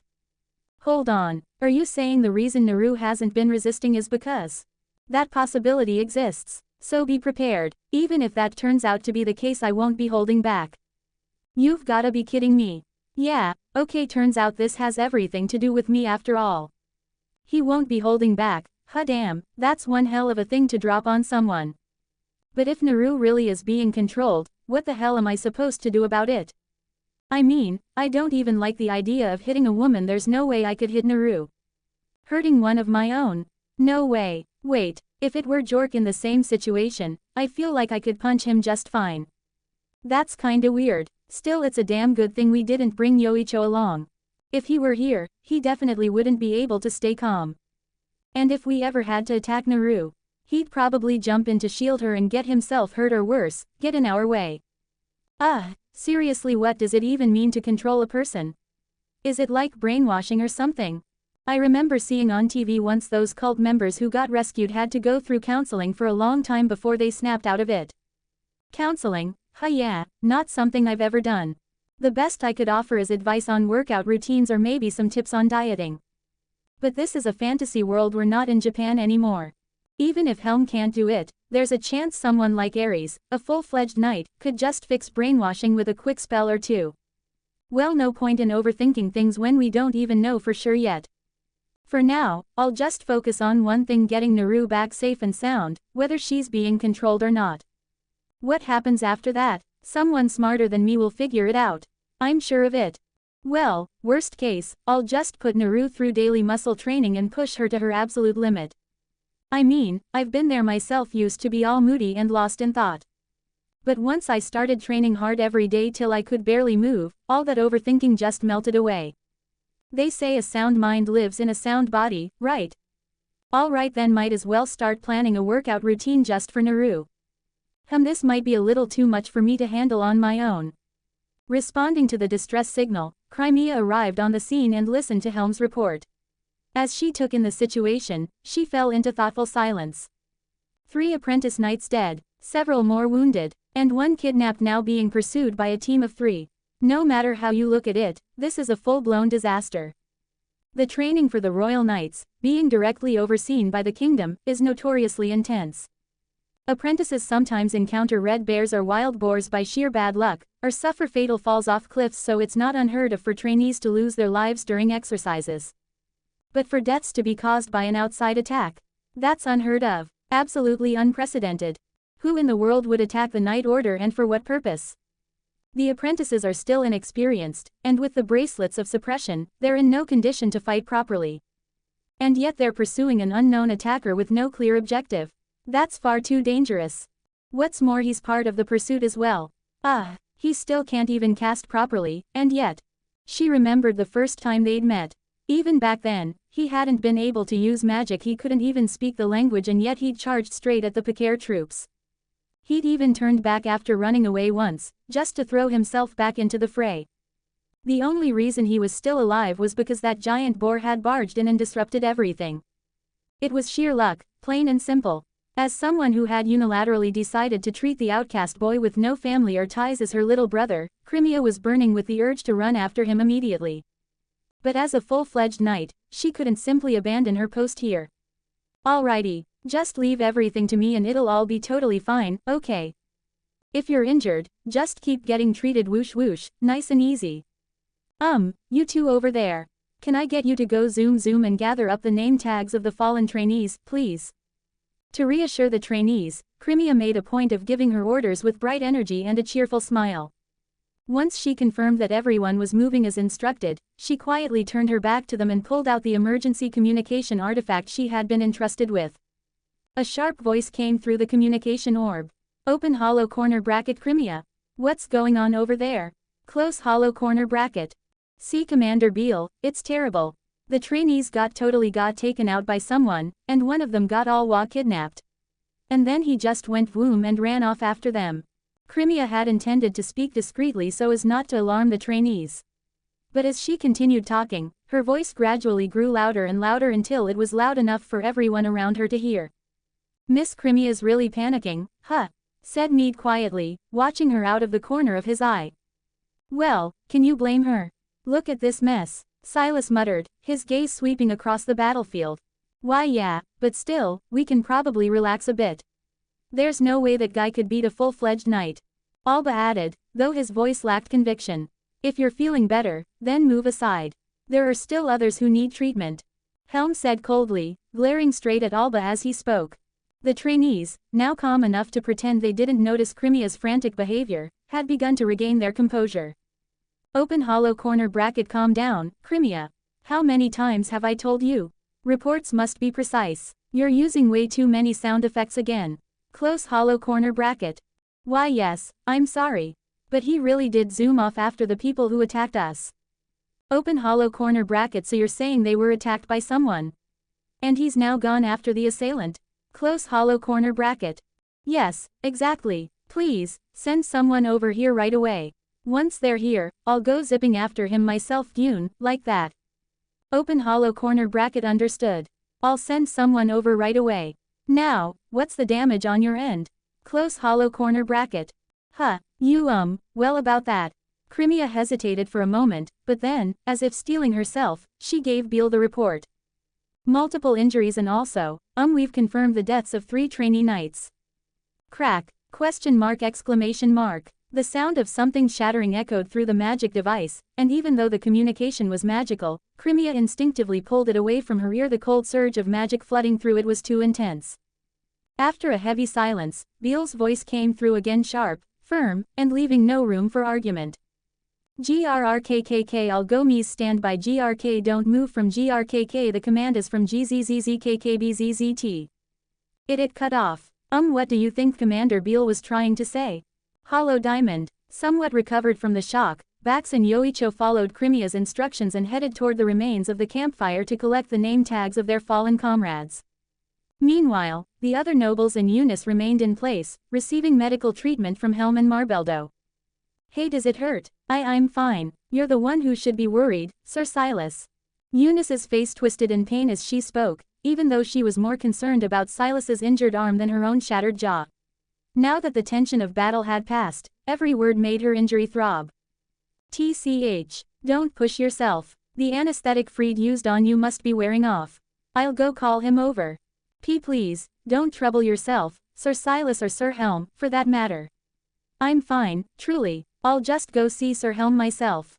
Helm might not be a noble supremacist, but he was still a noble through and through. For a commoner like Eunice, the idea of calling over someone of such high status was simply unthinkable. She wobbled to her feet and started walking, but her injured left leg, pierced earlier by a black thorn, refused to cooperate.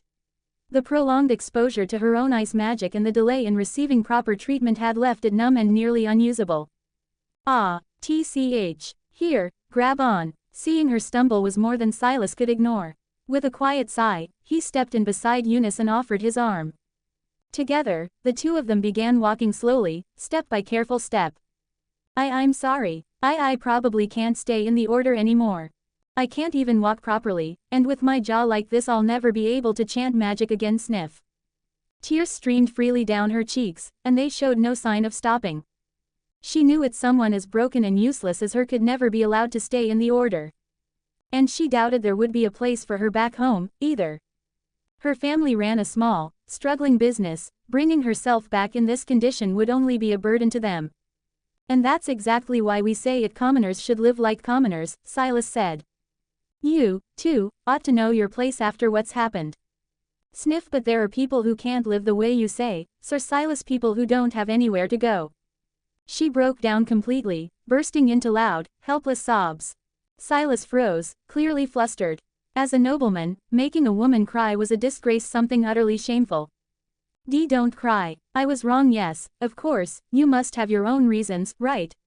Very well then, leave it to me. I won't let anything bad happen to you. So please, stop crying.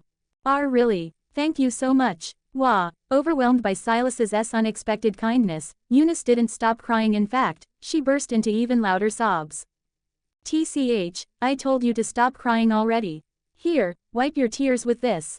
Thank you so much sniff HOOOOONK. F fine, you can keep that handkerchief you just blew your nose into. It was not long after this incident that a new maid began working at the Norgit estate, one who walked with a slight limp in her left leg. Big bro, I see it. Over there. Jork pointed ahead, and sure enough, a small settlement came into view. Near its gate stood a man and Naru clear as day to our eyes. It looked like this place was their hideout, nestled within that cluster of buildings.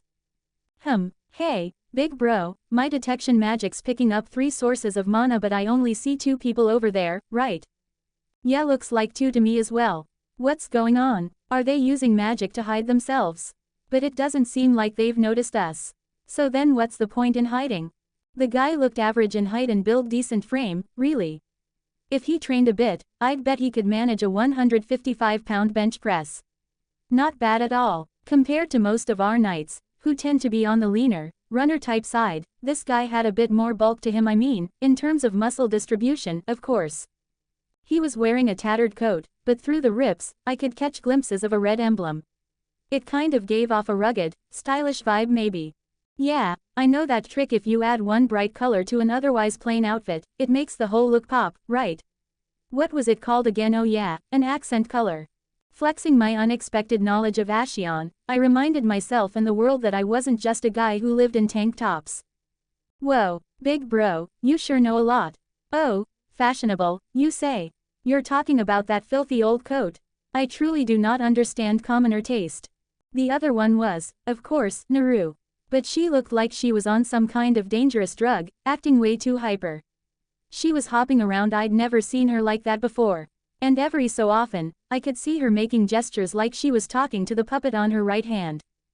Damn it, that's basically a dead giveaway. Naru's gestures made it painfully clear she was being controlled. But wait, wasn't the puppet creator, the one from the rumors, already taken down by Silas? I didn't go check the body up close, but there definitely was a corpse that matched the description, full of holes, looked like it had been stabbed a dozen times. Then who's controlling Naru? Didn't Gustin say earlier that it was a special kind of magic that only the original caster could use? I need to know, can you tell where the magic is coming from, Jork? Yeah, I think I can manage. Gimme a sec, I'll try it now. Jork began using his detection magic to scan Gustin from above. While it was normal to use the spell for long-range tracking, it wasn't often he actually used it to look right next to him. When I look at it this way, I can really see how much it varies from person to person.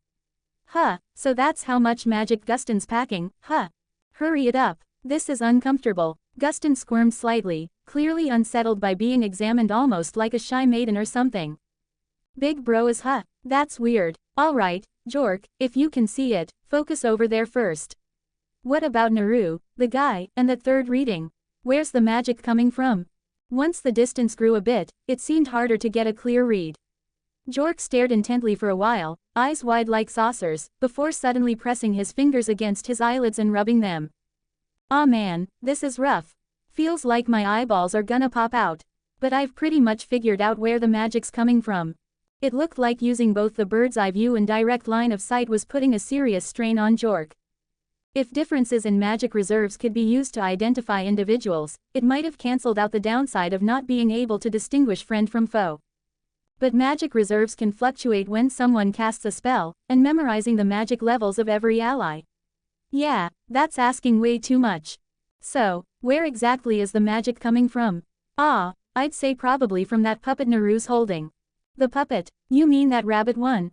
Magic coming from a puppet, There's definitely some kind of trick behind it. If both the puppet and the person are being controlled, then the puppet creator, the one Silas supposedly took down, was probably just another manipulated body like Naru. Or rather, it's almost certain. If that's the case, then it all adds up why Naru is still being controlled even after the puppet creator was supposedly defeated. Most likely, the real one is somewhere else. So the one Silas took down was just someone else, then. If we can't figure out who the puppet master is, they'll just keep popping up forever. How the hell are we supposed to find the real one? Hey, big bro, Naru's heading into the village. What do we do? Are we going in? Wait, the gate opened from the inside, so they might have more allies in there. Now's not the time to make a move. The wooden wall that surrounds the settlement is about 6.5 feet tall, standing in stark contrast to its small scale. Red flags flutter here and there along the perimeter, adding to the air of tension.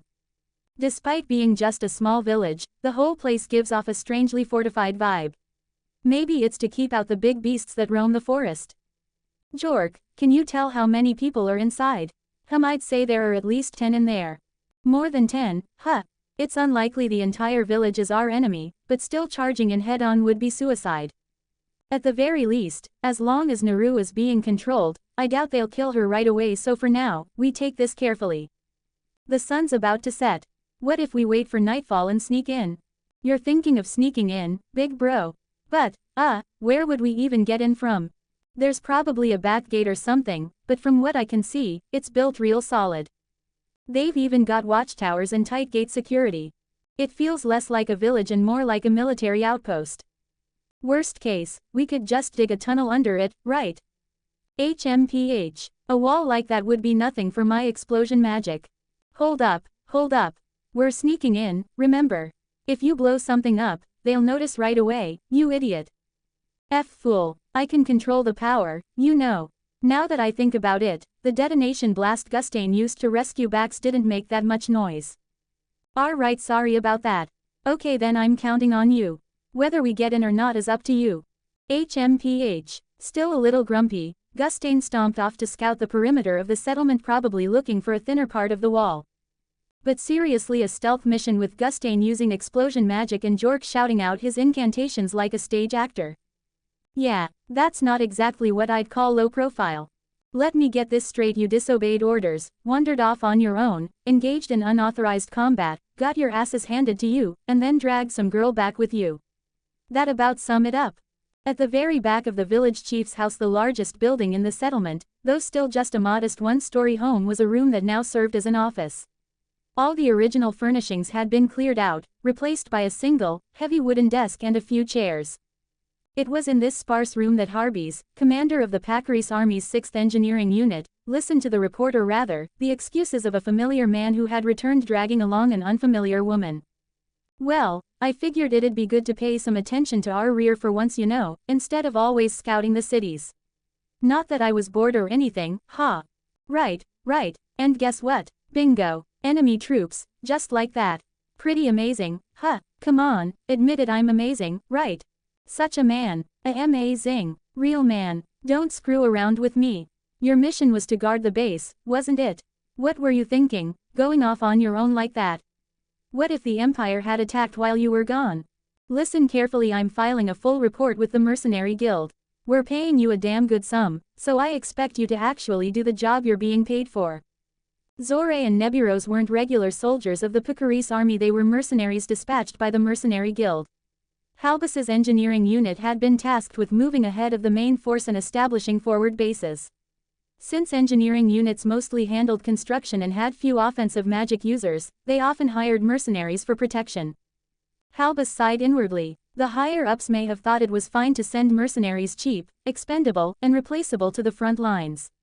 Still, they could at least be more careful about who they chose. Hold on, that's not fair.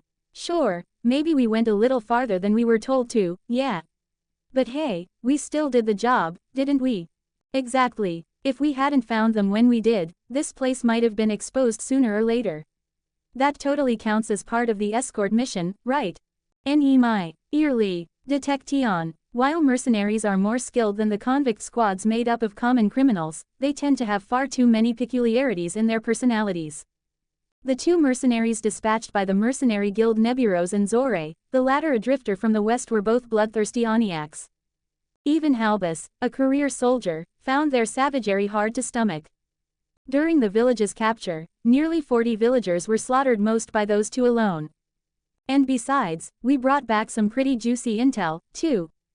Intel? Huh, fine, let's hear it. They kept calling themselves nobles, can you believe that?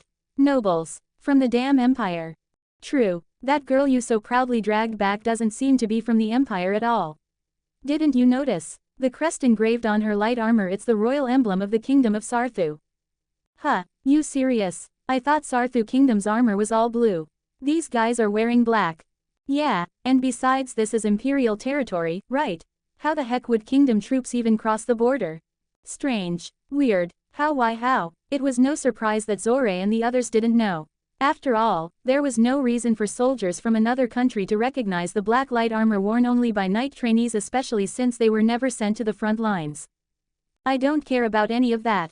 What I do know is that woman is definitely a soldier of the kingdom. In truth, Halbus had already been harboring a concern even before receiving their report.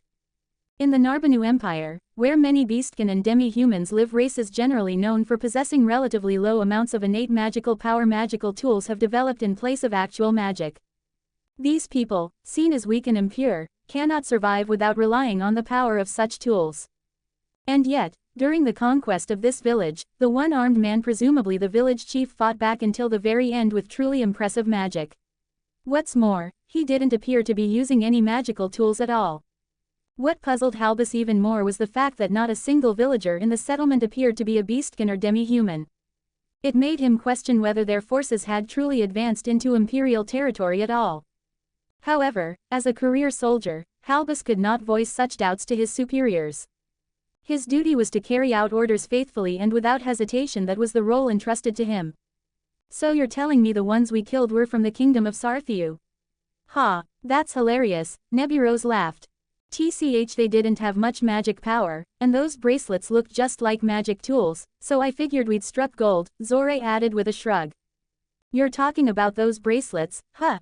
The design looks different from what we use in the Republic, but they seem like magic-suppressing artifacts in any case. What you two so gleefully slaughtered weren't Imperial soldiers, they were soldiers of the kingdom.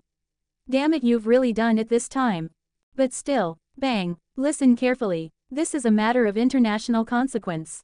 Zore raised both hands and swallowed his words as he watched Halbus slam his fist hard onto the desk.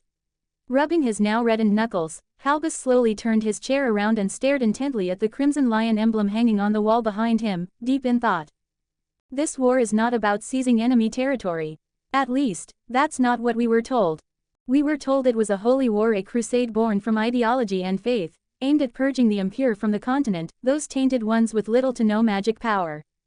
Before the war with the Empire began, it was common knowledge among military personnel that an alliance had been proposed to the Kingdom of Sathu, which shares similar ideological beliefs. At the time, the kingdom had declared its stance as neutral, but from what I've heard, negotiations have still been ongoing behind the scenes. In other words, any trouble with the Kingdom of Sathu at this point must be avoided at all costs. So, if you two ran back here, that means there are others out there who know about your involvement, doesn't it? Huh, oh yeah, there were 6 of them at the scene, I think. Then we have no choice. We can't afford any trouble with the kingdom right now. Fine. I'll go speak with those Sachiu Kingdom soldiers myself. You two brace yourselves. Wait, hold up, are you serious? We're gonna apologize. And what about the puppet? Do we have to give it back too? No, th is own aismine. Not giving itbaack. This might be bad. This man, Halbus, he's a patriot who wouldn't hesitate to make sacrifices if it meant serving his country. And let's not forget, Zore and I aren't even regular soldiers, we're just hired hands. If we were to vanish, the Republic wouldn't bat an eye. He's probably thinking something like, we'll just say the mercenaries disobeyed orders and acted on their own, and hand us over to the kingdom. Well, he's not wrong, we're the ones who screwed up, so I guess we gotta take it. But hey, once we get handed over, there's no rule saying we can't run, right? So at least make sure the ropes aren't too tight, yeah. Harbies turned around, a puzzled look on his face after hearing Zore's words. Apologize. What are you talking about? We're going there to erase everything that happened. And for that we can't afford to leave even a single witness behind, can we? I glanced up at the darkening sky. Maybe 20 or 30 minutes until sundown, tops. I wonder if Helm and the others have already met up with the night squad by now. If it's him, I'm sure he gave them a detailed report including the fact that we chased after the attackers. Depending on the situation, it might be wiser to wait for reinforcements before making their next move. Hey, big bro. What if we did it like last time? I could launch you with my wind magic, and you'd drop in from the sky. Super cool, right? No way, didn't you say there are more than 10 enemies in there? If I made that flashy an entrance, they'd take me out in seconds. Just Jork, for now, keep tracking Naru's magic, okay. What's with that suddenly bummed out face? Jorcy's always dreamed of being a hero, so when things heat up like this, he wants to be in the spotlight. Even though he's got this incredible scouting magic, you can totally tell he's not thrilled about using it, probably because it feels too low-key for him. Listen, Jork, I said, even if we sneak in, it's all over if we don't know where Naru is. Only a true hero can rescue the captured princess, don't you think? Exclamation mark, exclamation mark. I see what you mean. Jorcy's eyes lit up. Yeah, that's a huge responsibility. Alright, leave it to me, big bro. Yeah, because you're the only one who can pull this off. I'm counting on you, hero. Jork really is easy to hype up. As we wrapped up our little exchange, Houston returned from scouting the perimeter for a way in. But he didn't look too good. Wait, I don't mean his face looked bad, his complexion was pale, like something had gone wrong. Though, if I'm being honest, I've always thought Jork was the better looking one. Still, if we're talking popularity with the ladies, Houston's probably got the edge thanks to all that polished behavior, status, and wealth. Yeah, figures. Hey, you're thinking something rude, aren't you? Houston narrowed his eyes, clearly suspicious. HMPH, whatever. That wall is heavily reinforced with defensive magic. A half-baked explosion won't be enough to bring it down. Loud noises would be a problem. I tapped my chin, thinking. How about we just dig a hole under the wall and crawl through? When it comes to walls, the first thing that comes to mind is prison breaks. And when it comes to prison breaks, obviously, you dig a tunnel. That old movie I watched way back, everyone escaped through underground tunnels, right?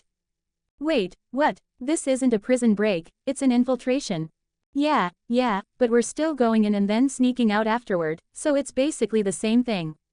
I won't stoop to digging like some grubby little mole, Guston declared. Hey, big bro, how about the sky entrance again? Not happening.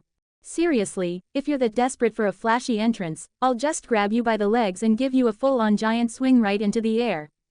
Still no offense, but isn't it kind of weird that a tiny village in the middle of nowhere has such heavy-duty defensive magic woven into its walls? I mean, sure, it's tucked away in this deep forest, so I guess it makes sense to have some protection if giant boars or bears come wandering through. But still, I've heard that enchantments cost a fortune. How much money did they pour into this wall? Unless maybe someone in the village can use enchantment magic. That would make it basically free, I guess. Even so, something doesn't sit right. It's bugging me. My gut won't shut up about it. A small settlement, reinforced walls. Is this their base of operations? Maybe the puppet creator's patron owns this place and was hiding him here. But if that's the case, they're being awfully bold. Attacking us like that doesn't sound like the behavior of someone trying to stay hidden. Something just doesn't add up. Feels like I'm missing something here. I did a few light squats as I thought things over. Repeating simple movements like this is actually pretty useful at times like these. It helps you come up with good ideas or remember stuff you'd forgotten. Hup. Guston gave me a suspicious look as I suddenly started doing squats. My squad's already used to this kind of thing, so no one bats an eye when I bust out some training mid-mission. But I guess to someone else, it must look pretty weird, huh? Of course, Jork didn't even flinch. This was nothing new to him. Lately, he's even started copying me, doing push-ups and such on his own. That's a very promising sign. I was even thinking of putting together a beginner workout plan for him in the near future. Beast. Ah, damn, I did it again. As I crouched down, the crotch of my pants split wide open. The clothes in this world don't have much stretch, so just squatting a little too deep ends up tearing them apart.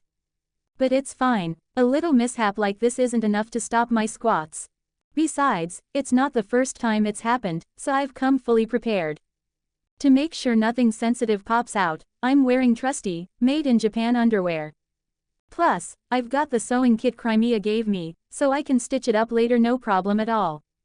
By cutting and reinforcing the fabric over and over again, it gets stronger each time, just like building muscle. The only downside is that with all the patchwork, the crotch area bulks up a bit and kinda ends up looking like a diaper, which is honestly becoming a bit of a problem. Hey, big bro, that red underwear peeking out. Is that what you meant earlier by an accent color? Man, you're stylish after all. As Jork admired the bright red of my underwear peeking through the ripped seam, I shook my head. No, that's not it. That's not what accent color means. Wait a second, a red emblem, ah, that's it. That's the emblem of the very first enemy I fought in this world.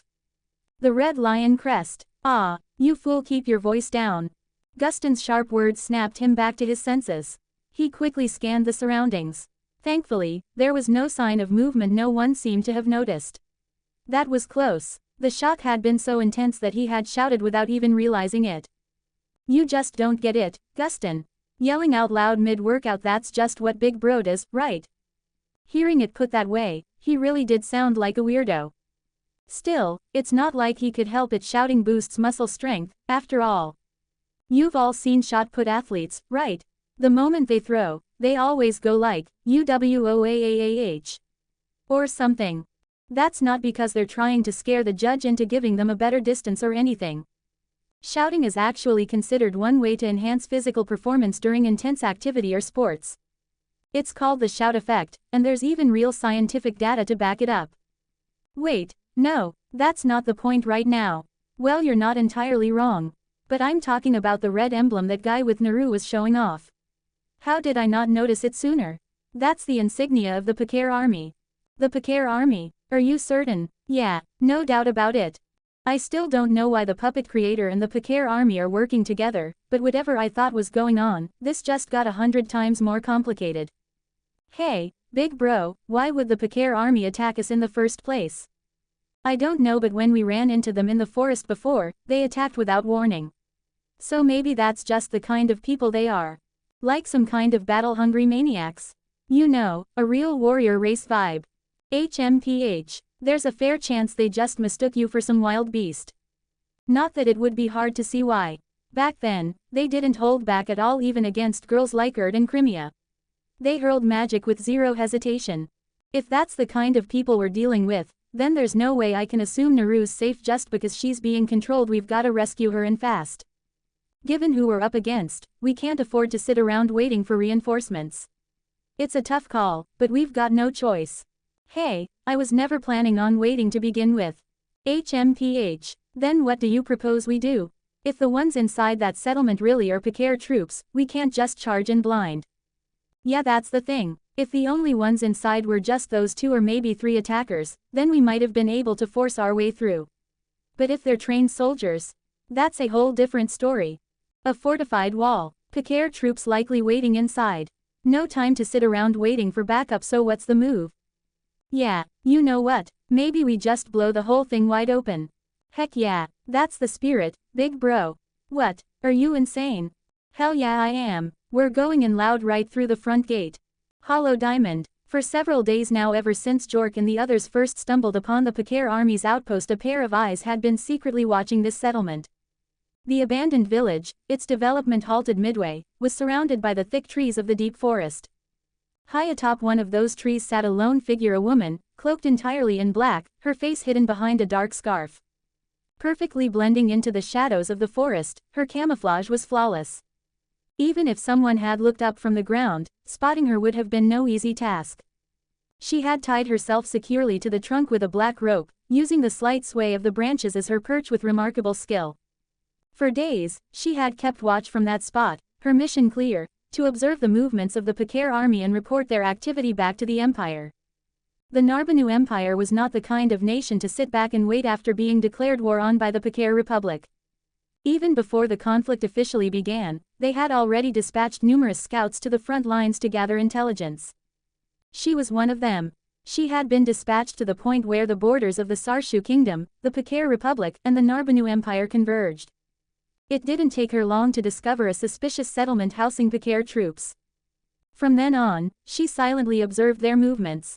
Up until now, the most notable activity had been a few patrols sent beyond the perimeter, and the sheer lack of action was starting to wear on her. That is, until today. Looks like something weird just showed up, NYA. Her perked-up ears twitched busily above her head, and her gleaming eyes narrowed with curiosity as she watched a human creep along the village wall, brushing it with his hand like he was trying not to be noticed. He's huge. Is he a human, NYA? Even the Empire, there were humans, but she had never seen one so big and rugged before. In the Narbanu Empire, beastkin and demi-humans make up a significant portion of the population. Most of them have relatively low magic power, but even so, they generally possess enough to use basic daily life magic without issue. For generations, these low magic races have been looked down upon and persecuted by elves and certain factions of the human race. In order to compensate for their lack of magic power, the Narbanu Empire has spent many years focusing on the development of magic tools and spell circles. And finally, that effort bore fruit thanks to the emergence of a single genius who appeared in the empire a few years ago. According to rumors, this genius was originally a slave in the Pakar Republic. They say he was treated so cruelly that Pakar launched the war out of fear of his revenge. Nowadays, the Narbanu Empire has developed its magic to a level that rivals even the Pakar Republic, known for its powerful elves, and the Sarshu Kingdom, home to many skilled humans. On top of that, the Beastkin's natural physical prowess gives the Imperial Army a serious edge in combat power. Just like the Pakar Republic, the Sarshu Kingdom has never been fond of the low magic races. So when they declared neutrality instead of siding with Pakar in the current war, rumors quickly spread perhaps the kingdom was simply intimidated by the overwhelming combat power of the Narbanu Empire. She was a feline-type beastkin, and it was precisely her agility and flexibility traits of her kind that earned her a spot as one of the elite scouts. Doesn't look like enemy reinforcements, NYA. From the way he was sneaking around, it was obvious he wasn't one of the Pakar soldiers. If that was the case, then maybe he was an ally part of the Empire's forces. His physique could maybe pass for a beastkin's, but she was supposed to be the only scout deployed to this area. The village had been oddly busy for a while now. Convinced it had something to do with the strange, oversized human skulking around outside, she made her decision. Click. She unhooked the safety line tethered to her waist. What is that weirdo even planning to do, Naya? Guess I'll have to get a little closer and find out, Naya. Without the slightest hesitation, she leapt down from the high branch, dropping from limb to limb with only the faintest rustle of leaves. Her landing was flawless. She took a quick look around, her tail swaying back and forth, then silently dashed toward the settlement. Rustle, rustle, rustle. No guards, all right, coast looks clear. I kept myself as low as possible and crept closer to the settlement. Ah, times like this made me resent these glorious, overdeveloped muscles of mine. They stood out way too much, didn't they? Man, they really did, huh? From inside the walls came the clatter of armor, hurried footsteps, and scattered voices. Something was clearly going on in there. Maybe they were too distracted to keep an eye on the outside, because I'd managed to get this close way easier than I expected. Lucky me. According to Gustin, the wall surrounding the settlement was reinforced with multiple layers of defensive magic, enough that a few standard attack spells wouldn't even make it flinch. I gave the wall a light knock, tapping it with my knuckles to get a feel for its thickness. Just looking at it, it doesn't seem all that tough, though. It was just a wooden fence, barely more than a single layer of planks. Looking closely, there were gaps here and there, and it didn't look particularly sturdy. Honestly, the rabbit hutchback in his elementary school looked more solid than this thing. And yet, according to Gustin, not even a charging giant boar could break through it. Man, magic really is convenient. You don't have to worry about things like earthquake resistance or structural integrity when building a house. Just reinforce it with magic and you're good to go. Honestly, if you slapped a defensive spell on a pile of twigs, you could probably live in it. But if I just walk along while touching the wall like this, see? Just like that, it turns back into an ordinary wooden fence. Or rather, I guess it was always just that. On, there we go. I tore the board off with a loud crack. No matter how tough your magic defense is, once it hits my magic resistance, it's over. Yup, that's why I'm the Mage Slayer. Okay, no one's actually called me that. Yet. I couldn't exactly mess with the front gate, too many guards watching. But I did manage to cancel about half the defensive magic on this side of the wall. Now Jork and the others should be able to blast through it with their magic no problem. Actually, scratch that, they should be able to break through even without using magic. They should be getting started over there soon.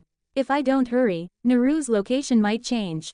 For this infiltration mission, there was no way around it. Gustin and Jork, the loudest of the bunch, were assigned to cause a distraction near the front gate.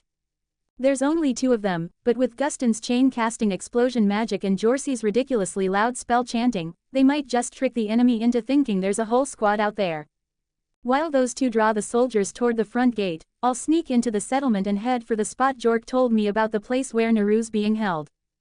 Get in, grab her, and get out. That's the plan. Naru's probably gonna resist, seeing as she's being controlled and all. But hey, I just have to knock her out and carry her back, right? A little karate chop to the back of the neck, thwack, and she's out. Easy, totally easy. I casually tossed the board I'd ripped off into the woods behind me, then slipped through the gap I'd made and entered the settlement. Nya, huh, did I just hear something weird? I dropped low and strained my ears. Getting spotted now would be real bad. Looks like I'm in the clear. Just as I started moving again, angry shouting, explosions, and an overly theatrical chant reached my ears. Crap, it's starting. I've gotta move. I forced the narrow gap wider with a series of cracking sounds, squeezed through, and carefully checked my surroundings. No one in sight. Keeping low, I dashed along the edge of the settlement, making sure my upper body didn't bounce and keeping my footsteps as silent as possible. Yeah, classic ninja-style running. Hang in there, Naru. I'm coming for you. My target. The warehouse at the far end of the settlement. That's where Naru is. Hollow Diamond. Is he trying to sneak through that wall, NYA? She had moved to a spot where she could get a good look at the suspicious human. From the shadows of the trees, she observed him intently. A broad back, bulging shoulders, and arms thicker than her own thighs by a lot. Still, no matter how much he looked like a bear, she had already confirmed that brute strength alone couldn't break through that wall. Too bad, NYA. I don't know what kind of mage he is, but no half-baked spell's gonna scratch that layered defense magic, NYA. Under the command of Halbus, the 6th Combat Engineer Unit could turn even a humble village wall into a battlefield-grade stronghold. Specialized in civil engineering and construction, the engineers would enchant the wooden planks with reinforcement magic and reinforce them further using earth magic. At a glance, it was just an ordinary settlement, but in truth, it had been transformed into a fortress. Or at least, it was supposed to be. Crack, that supposedly impenetrable wall, built to keep out anything and everything. He tore a piece off. Casually, like it was nothing. Huh, NYA. He broke it. Panicking, she hurriedly pulled a telescope-like magic tool from her pouch. The Empire is home to many races with relatively low mana reserves. To compensate, their magical tools have been developed with ingenious designs that allow them to achieve performance nearly on par with actual magic even with minimal mana. In recent years, these tools have evolved dramatically. This leap forward was made possible by the ideas of a young genius who, in just 3 short years, rose to the highest rank within the Empire's arcane engineering division. And by the unmatched craftsmanship of the dwarves who brought those ideas to life. Despite their short and stocky appearance, they're incredibly nimble with their fingers. In fact, it wouldn't be an exaggeration to say that nearly all of the Empire's magical tool development relies on them. The telescope she pulled out was, of course, crafted by the dwarves. It was a magical tool designed to measure the mana level of whatever it was aimed at. With this, she could tell at a glance just how much mana the target possessed. In other words, it was a revolutionary magic tool that allowed her to estimate the enemy's strength without having to provoke them and analyze their counterattack like in a traditional force probe. For scouts operating in small numbers, it was an absolute lifesaver. The defensive magic on that whole section of the wall, it's gone, NYA. What the heck is going on, NYA? Peering through the scope, she was shocked. That supposedly unbreakable wall, at least part of it, had been completely stripped of its defensive magic. The only thing she could think of was how that human had been wandering around, tracing the wall with his hand. But even so, it hadn't looked like he was casting any kind of spell. No doubt about it, he definitely did something, NYA. Could he be some kind of super powerful mage, NYA? It was great that he'd managed to neutralize part of the enemy base. But he was still an unknown human.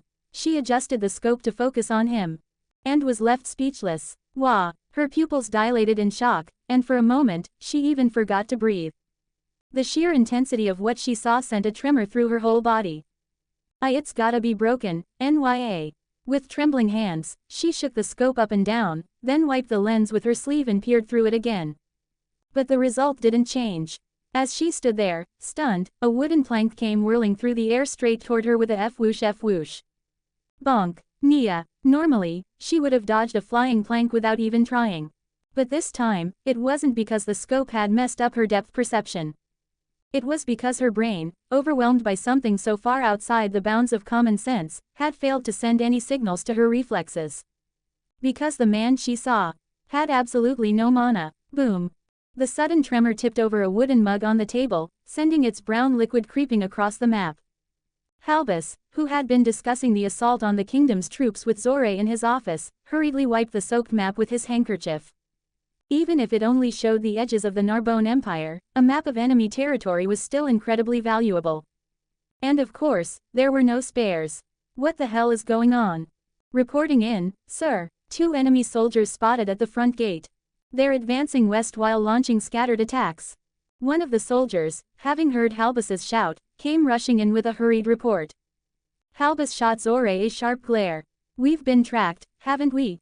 Hey, no need to be so sour about it. Ain't it nice they came to us? Saves us the trouble of going to them. Irritated by Zoré, who showed no hint of remorse and even had the nerve to say it was a good thing, Halbus slammed his soiled handkerchief onto the ground. Then, half out of frustration, he barked an order at the soldier who had come to report. Find out which nation they belong to. Report back the moment you confirm it. Also, have any mages capable of detection search the area for possible ambushes. Immediately, sir. As the soldier rushed off, Halbus sank into his chair, almost collapsing, and buried his face in his hands. Saves us the trouble, you say? Sure, if they're from the kingdom, maybe that's true. But it may be a remote area, but it's still the front line. And there's every possibility they're Imperial troops. What flashed through his mind was something from a few days ago. A report from one of his subordinates about a suspicious figure spotted in the forest. In that case we'll be dealing with a hell of a lot more trouble. If too much time passed, the kingdom's troops might slip away. They only had 2 mercenaries on hand, the rest were engineers. Unfortunately, there simply wasn't enough manpower here to launch an assault and maintain defense at the same time. Relax, will ya? I bet they're just here to rescue the chick. We've got a sturdy fort and a hostage on our side. So take it easy, Captain. Judging by the timing, Zoré was probably right. The kingdom's troops had come to retrieve one of their own. But Halbus couldn't afford to feel relieved until he had a full report. But only 2. From the earlier report, it sounds like you killed a few of them already, didn't you? If they were really here to rescue the hostage, wouldn't they have brought more? Perhaps they're Imperial scouts after all. They had to know the difference in strength by now, so why would they come with just 2? Either they're fools, or they're exceptionally skilled. No, the more reasonable explanation is that the Empire is conducting a small-scale force probe. And if that's the case, then the next to arrive will be the main Imperial force. Ah, they probably thought they were tracking a couple of wounded stragglers. Poor bastards, bet they never imagined they'd stumble onto a military outpost out here. Even so, to attack after seeing these defenses, I can't make sense of it. Well, I mean, at first glance it's just a regular wall. Maybe they thought they could break through. Or maybe that chick really means a lot to them. That chick, the woman, right, speaking of which, where's Nebyrose? Nebyrose, usually so loud and obnoxious, was suddenly nowhere to be seen. He never participated in meetings anyway, so no one had paid it much mind. But now, he was a valuable hostage. They should have been keeping track of his whereabouts at all times. Same as always, right? He's probably back in the warehouse, working on another modification. Damn it, tell him to at least keep the hostage in usable condition. Like last time, he really didn't want to see another puppet with all its limbs cut off. Boom, boom, a second round of explosions shook the office. They're really going at it, huh? Sheesh, what a bunch of overachievers. For the desk in the office so far from the front gate to be shaking from the blasts, they must be quite confident in their attack magic. But the walls reinforced by the 6th Combat Engineer Unit wouldn't break so easily. Any damaged sections would be immediately repaired from the inside by the engineers stationed within. Unless the settlement was completely surrounded and hit with a coordinated assault, this defense network wouldn't fall. Well, they'll probably run out of mana soon and settle d-woe. What the? Boom, crash. A thunderous explosion shook the ground, far too powerful to be the work of just a handful of attackers. Startled, Halbus sprang from his chair and rushed to the window to see what was happening outside. And then, an impossible sight filled his vision. What? That dust cloud, don't tell me. From the window of the single-story building, all he could see was a massive cloud of dust rising into the sky. But the shouts and gasps of the soldiers outside told him everything. Something had gone terribly wrong. Halbus, commander of the 6th Combat Engineer Unit, was neither bold nor brave. And he certainly wasn't a man of strong leadership. So how had he risen to the rank of commander? The answer was simple. Because he was unwaveringly, relentlessly earnest. He completed every task exactly as ordered. If told to move straight ahead, he would march forward without hesitation, even if a wall stood in his way. That blind, single-minded devotion was what had elevated Halbus to his current position. At times, a commander may find it easier to work with someone who blindly follows orders than with a highly capable individual who acts on their own judgment. Even if the path leads straight to death, the one who marches forward without question. That kind of unwavering obedience is all the more valuable on the front lines.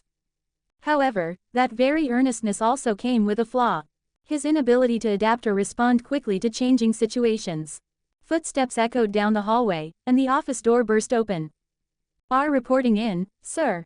The western wall near the front gate it's collapsed." Collapsed. Then the main Imperial force really has arrived. Bad instincts had a way of being right. The plume of dust outside the window still lingered, and the sound of explosions hadn't stopped. Well now, that sounds serious. Guess I'd better go have a little look myself. Leaving a stunned Halbus frozen by the unexpected report of the wall's collapse, Zoré strolled out of the office as casually as ever. "We need to contact headquarters and request further instructions." Still reeling from the collapse of the wall he had believed unbreakable, Halbus reached into the drawer for the communication magic tool. Only then did he notice the soldier who had delivered the report was still standing silently by the door, long after finishing his message. "What is it? Get back to your post and focus on repairing the wall immediately." "Or what? Is there something else you need to report?" The soldier, clearly struggling to speak, forced the words out with a pained expression. "Why yes, sir. It's just that someone seems to be rampaging in the back warehouse." What should we do?" Thunderclouds darker than the post-sunset sky began to gather above the warehouse. Bolts of violet lightning raced across the dim ground, and anything they touched was blown to pieces scattered in every direction. If I could just get close. I grabbed a nearby wooden crate with my right hand and hurled it with all my strength. But the moment it left my hand, it exploded with a deafening crash of thunder. The blast echoed around me, rivaling the explosions from the front gate, and the ground shook beneath my feet. Seriously, it can attack and defend at the same time. I was being toyed with by the purple lightning dancing around me. And the precision of the bolts that struck anything approaching was downright exhausting. Even my muscles couldn't outpace lightning. The thunderclouds overhead grew darker and denser, and the lightning coiling within them seemed to writhe in anticipation, waiting for the perfect moment to be unleashed. Amazing. Absolutely amazing. As expected of such a rare lightning spell. Modestly speaking, does this make me the strongest? Amazing. So strong. The best. I was now facing Naru. No, I was facing the puppet creator. Hollow Diamond. Just as Jork had said, there was a large warehouse at the back of the settlement. It looked like it had once been a livestock shed, now repurposed. I tried to sneak up to the window to get a peek inside. But what I saw, no one's here. Ah, crap, did she head toward the front gate? Now that I think about it, it makes sense. If there's a commotion, of course Naru would go check it out.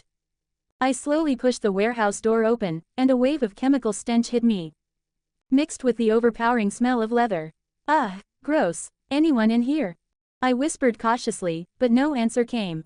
Not that I'd know what to do if someone did answer, honestly. Relieved by the lack of anyone inside, I let my guard down and started to explore the warehouse more boldly. Only to immediately regret it. Chains and shackles lined the walls. On what looked like a surgical table lay corpses, each missing various body parts. A massive sewing machine and some kind of cutting apparatus were stained with blood, clumps of hair stuck to them. Chunks of flesh were scattered across the floor. I'm really not a fan of splatter horror.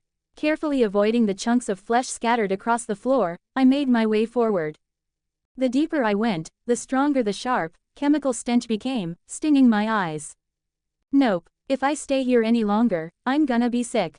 Naru's not here anyway, so I might as well get out of wait, is that? Near one of the workbenches, something caught my eye.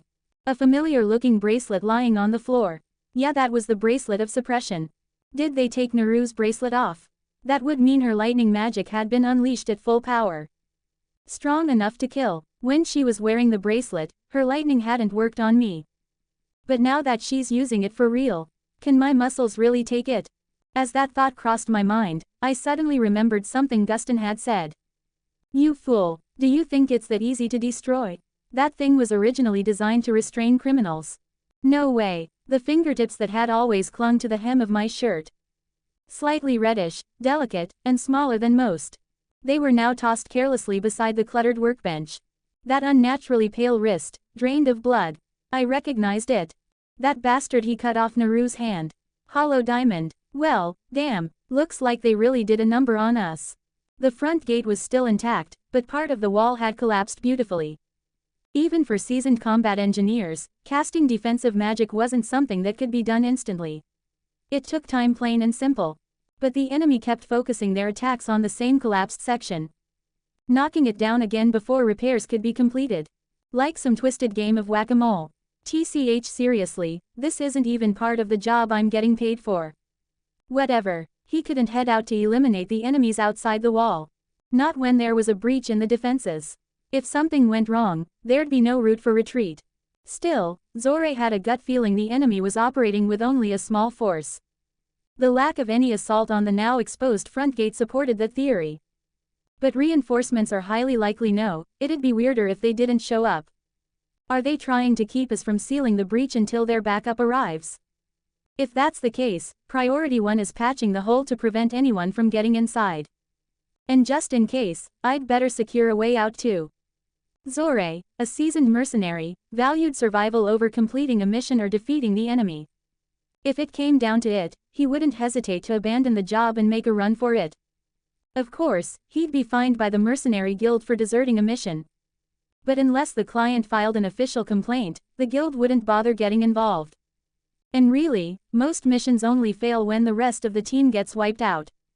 By the time someone might want to accuse Zore of running away, they were usually already dead. Dead men tell no tales. You start chanting that long-ass reinforcement spell now. And you use Earth Wall to patch up that hole. But sir, it'll just get blown apart again by enemy fire. Just do it already. Damn it, I'll help out too if I have to. Some of the combat engineers, clearly frustrated after having their repairs destroyed over and over, clicked their tongues at his orders, muttering things like, "Damn, Merc thinks he's in charge now." But none of them had a better solution either. Grudgingly, they began casting their spells. Yeah, being obedient suits you best. Liar's iron. Zore drew iron sand from the nearby ground, weaving it over the patched-up earthen wall.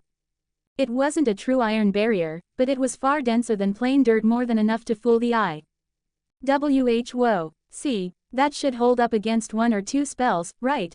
Now quit gawking and slap some defensive magic on it already. Doom, the mage, who had already begun chanting, rushed to cast the defensive spell on the repaired section. Doom, cracks spread across the liar's iron, but just as Zore had predicted, the wall withstood both blasts. The repairs were completed in time. Don't just stand there like idiots. The enemy might come through the now exposed front gate. Keep your eyes open. And get those defensive spells reapplied to the rest of the wall while you're at it. Why yes, sir. Everyone, back to your posts. Zore barked orders at the now relieved engineers. But none of them complained anymore. Well, now that the escape route's secured, guess it's time I got back to what I do best. Unlike the rest of the room, which was cluttered and chaotic, the tools on the workbench were lined up with eerie precision. And beside them, lying there all alone, was a small, pale hand. I could feel the blood rushing to my head. It was a surge of emotion I'd never experienced back in my world. My heart trembled. So did my body. Before I realized it, I had completely forgotten I was supposed to be sneaking around. I roared at the top of my lungs and slammed my foot into the workbench. Are you freaking kidding me? Thud, crash. The tools that had been neatly lined up scattered in all directions, and the workbench split clean in two, reduced to splinters. Still unable to contain my rage, I went on a rampage, toppling every shelf and crate I could see and hurling them across the room. Unforgivable, I'm gonna beat the hell out of that bastard. I hurled a chair through the window, slammed my fists into the wall, shattering it, kicked over a box full of creepy dolls, smashed bottles of chemicals against the floor. After tearing through the warehouse like a tornado, I suddenly paused. And wondered why I was so furious in the first place. Back in my original world, I wasn't the type to resort to violence. Or at least, I didn't think I was. Even when something unfair happened, I never lashed out like this. I'd just laugh it off with a stupid grin, telling myself, this is how the world works. Give it a night, and it'll be nothing but a funny story. Yeah, I think I spent my life like that. Swallowing my emotions. Pretending it didn't bother me. Has coming to this world made me unable to control my emotions? But even when I saw the bodies of the night apprentices, even when I saw the wound on Silas's wrist, I didn't feel this kind of rage. Not like this. Could it be I actually like Naru or something? No way. I don't have feelings for her like that. And even if I did, there's no way I could button on whatever she's got going on with Yoicho. Yeah, that'd be impossible. Is it just because we know each other? But I've only known Naru and the rest of the squad for less than a week. So why do I feel this attached? Is it because we've shared a few meals together or something? No, that's it. It's probably because they're the only people I actually know in this world. Back in my original world, I had my family, school, work, and the internet. Connections with thousands of people. But ever since I came here, I can count the number of people I know on one hand. Think about it for a second. In a world where not a single person knows who I am, can a person who goes unrecognized by anyone truly be said to exist? I don't really get the complicated stuff. But maybe. I just really hate the idea of losing the people I'm connected to. Like if I did, it'd feel like my own existence was starting to fade away. It might just be a twisted form of needing to be acknowledged. But deep down, something in me feels like it's sounding an alarm. Not just fear, but a warning. Maybe, if I build more connections with people from now on, this feeling will fade away. Man, seriously, who thinks cutting off an arm just to remove a bracelet is a good idea? That's some real serial killer logic. Totally insane. But wait, come to think of it, Guston also chose to slice off his own arm the moment he tried to remove his bracelet. Is it just that people in this world don't hesitate when it comes to self-injury because of magic? Right, magic. That's it. This is a world where magic exists. If I hurry and get Naru back, maybe, just maybe, they can heal her hand. Like they did with Silas. I dumped out the contents of my issued leather canteen. Then grabbed a pair of scissors and cut open the top to widen the opening. Next, I wrapped Naru's pale, lifeless left wrist in a damp cloth. And carefully placed it inside the now empty canteen. This canteen is actually a magic item that works like a thermos. It keeps the temperature of whatever's inside stable. Ideally, I'd want something cold, like ice. But this is still better than doing nothing. Bam! Suddenly, the door to the warehouse burst open. Who's there? What are you doing? Oh crap, did I make too much noise? Someone's coming. Why you? What the hell did you do to my sacred atelier? WHAT is TH is. HOREBLE. Disgrace FUL. Standing in the doorway, completely stunned as they scanned the wreckage, was none other than the puppet creator Naru. Hollow Diamond. So Naru didn't head to the main gate after all. Well, that saves me the trouble of searching.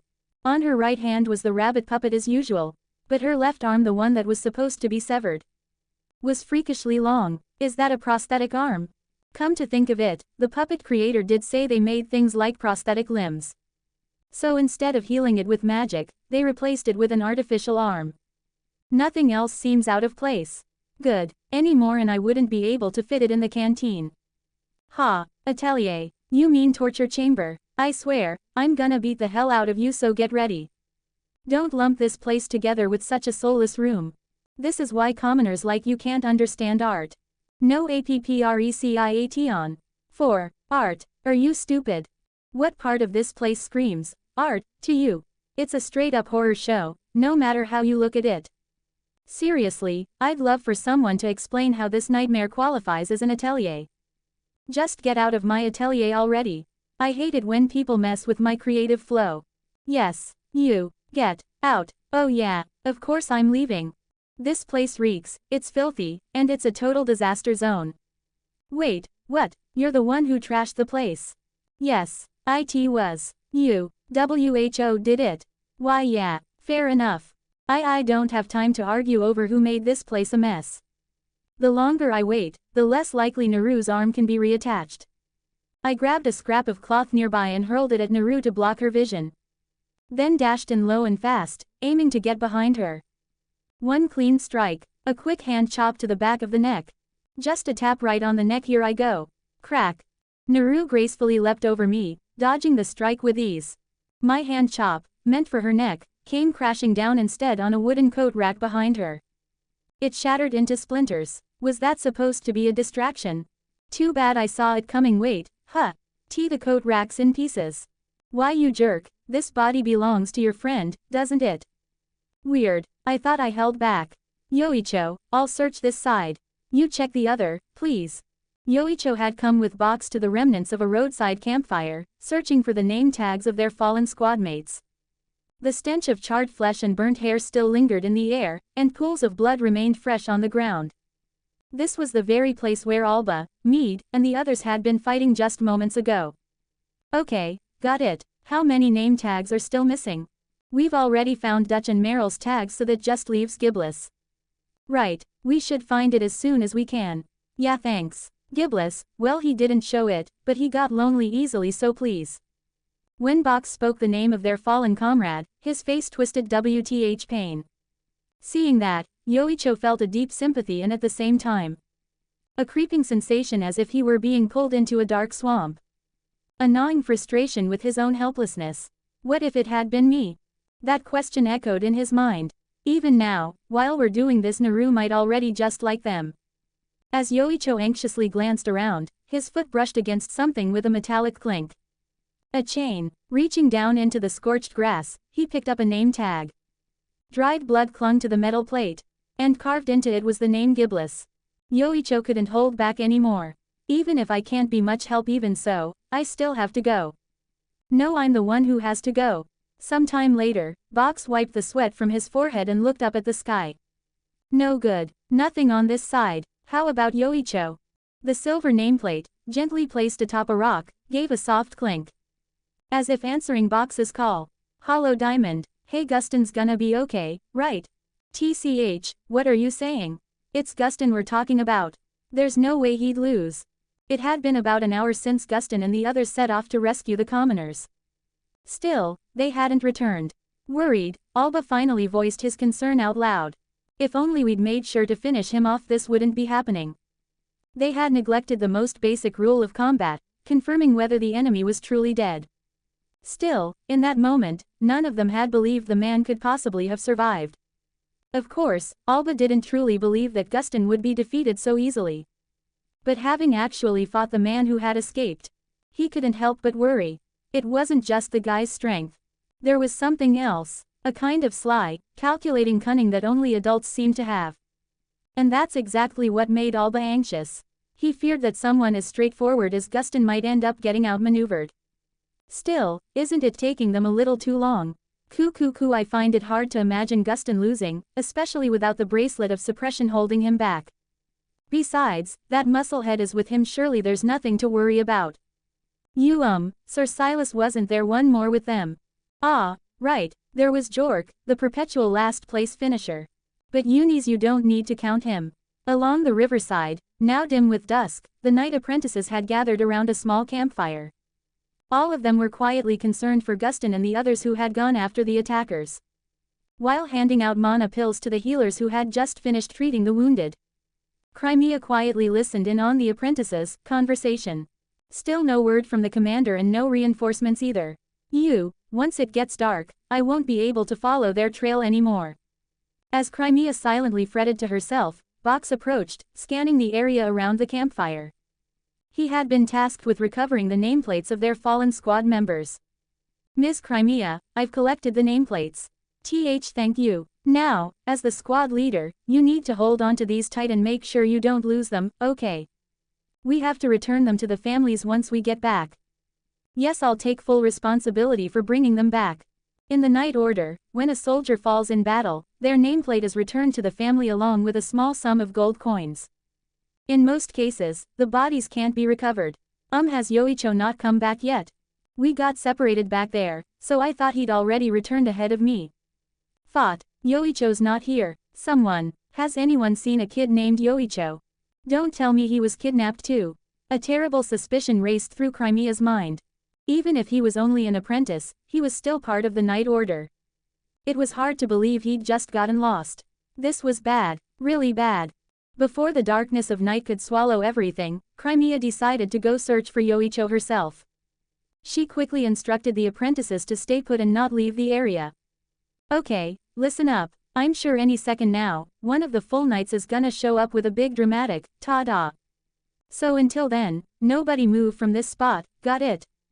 I'm just gonna run off real quick and look for that missing kid. Yoicho, was it?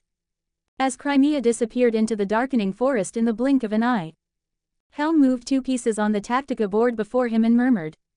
Yoicho, so you went after Naru, after all. Hearing that, Alba turned around. Spotting the tactica board beside Helm, he called out with a smirk. Well, Fried, looks like you've got yourself a fun little way to kill time. How about I take you on for a round? Sorry to disappoint you, but I'm already in the middle of a game. I won't be able to play with you, at least not for a while.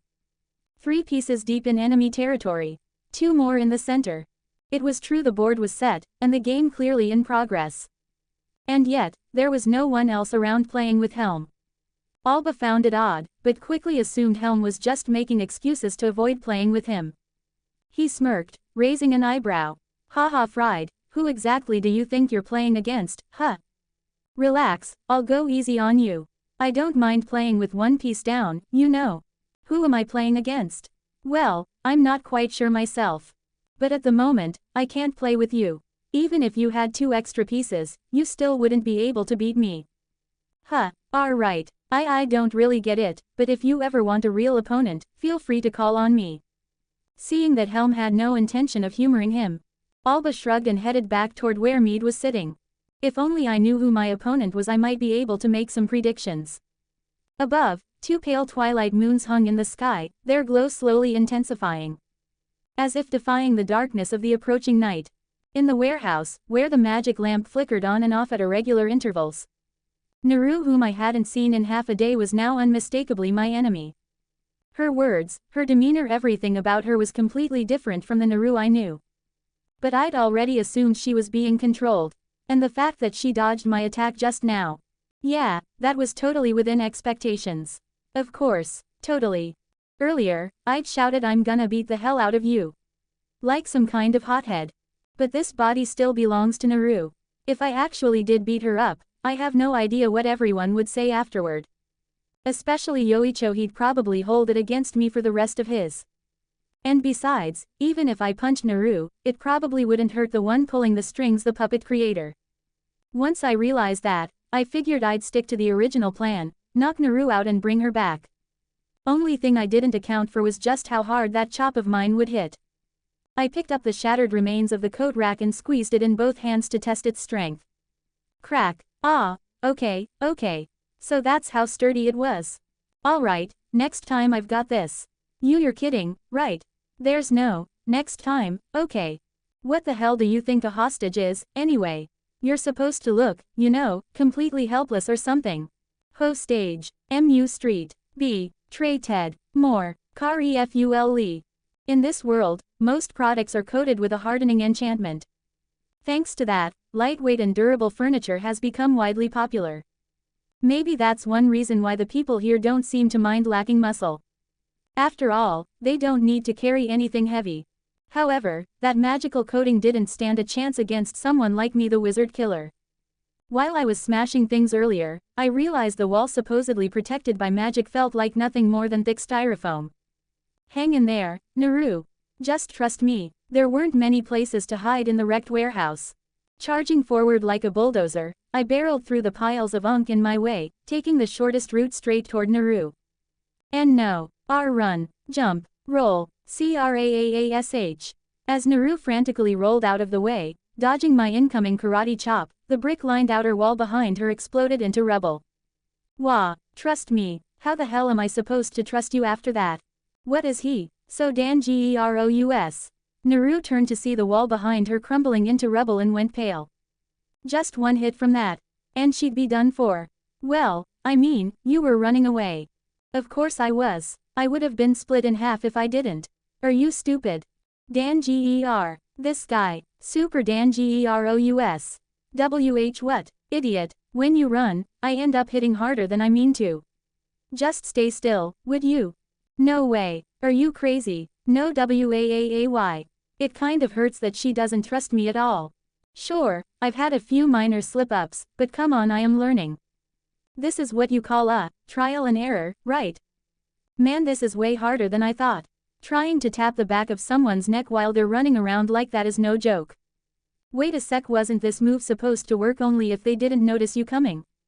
Aha, well, no wonder it's not working. Okay, what other ways are there to knock someone out again? A solid hit to the solar plexus may be cutting off blood flow to the carotid artery. Alright, guess I'll go with a gut punch. I knocked my fists together in front of me, bam, bam, to check their toughness. If I angle it slightly upward and drive it in hard enough, it should be fine. Even through light armor, probably. HMPH. Thud. I tested it out by punching the wall beside me. Just to be safe, I threw it from point-blank range so I wouldn't build up too much momentum. And yet, my arm went straight through the wall. Alright, I think I've got it this time. And no way in hell. Run, escape, get out, hey, wait, this time for sure. Naru, realizing that the cramped warehouse gave her no room to maneuver, bolted through the hole in the broken wall and escaped outside. Hollow diamond, what was that? So Crimea ran off too. Commander, what do we do? Just after Crimea disappeared into the forest, Beale arrived at the riverside with several full-fledged knights in tow, having been summoned via communication magic. Hey, look, that's Maftis, the fire mage. And Ares is here too. TCH, you fangirl. Focus, it's Commander Beale. That presence, seeing him up close, is on a whole different level. To the apprentice knights, full-fledged knights were the very embodiment of their dreams. Naturally, Commander Beale stood at the top, but within the Third Order, other standouts like Maftis, known for his skill, and Ares, a healer who could also fight, were immensely popular. In particular, Maftis's flame magic was flashy and dramatic, giving him strong appeal especially among the boys, often even outshining Vice Commander Kyle. But the expressions on the full-fledged knights, usually so full of confidence, were noticeably dark. And understandably so. Any incident involving the apprentices during training ultimately fell under the responsibility of the commander overseeing the knights.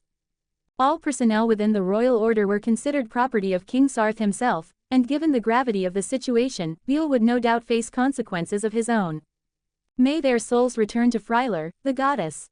Led by Beale, they all pressed their hands together and offered a prayer for the fallen knights. For Beale, the matter of his own punishment was of little importance. What swirled in his heart was a simple, unshakable fury over the fact that his comrades, whom he considered like family, had been killed. Commander, we've made contact with Crimea. The situation is worse than we thought. It seems the ones who took them were from the Pakar army. Tension stiffened Maftis's face as he held the communication magic tool. Wait, the Pakar army again. What the hell is going on? Apparently, there's a Pakar outpost hidden deeper in the forest. The apprentices are running a diversion there right now. What are your orders, Commander? The Pakar army understood. You all stay here, I'll go alone from this point on.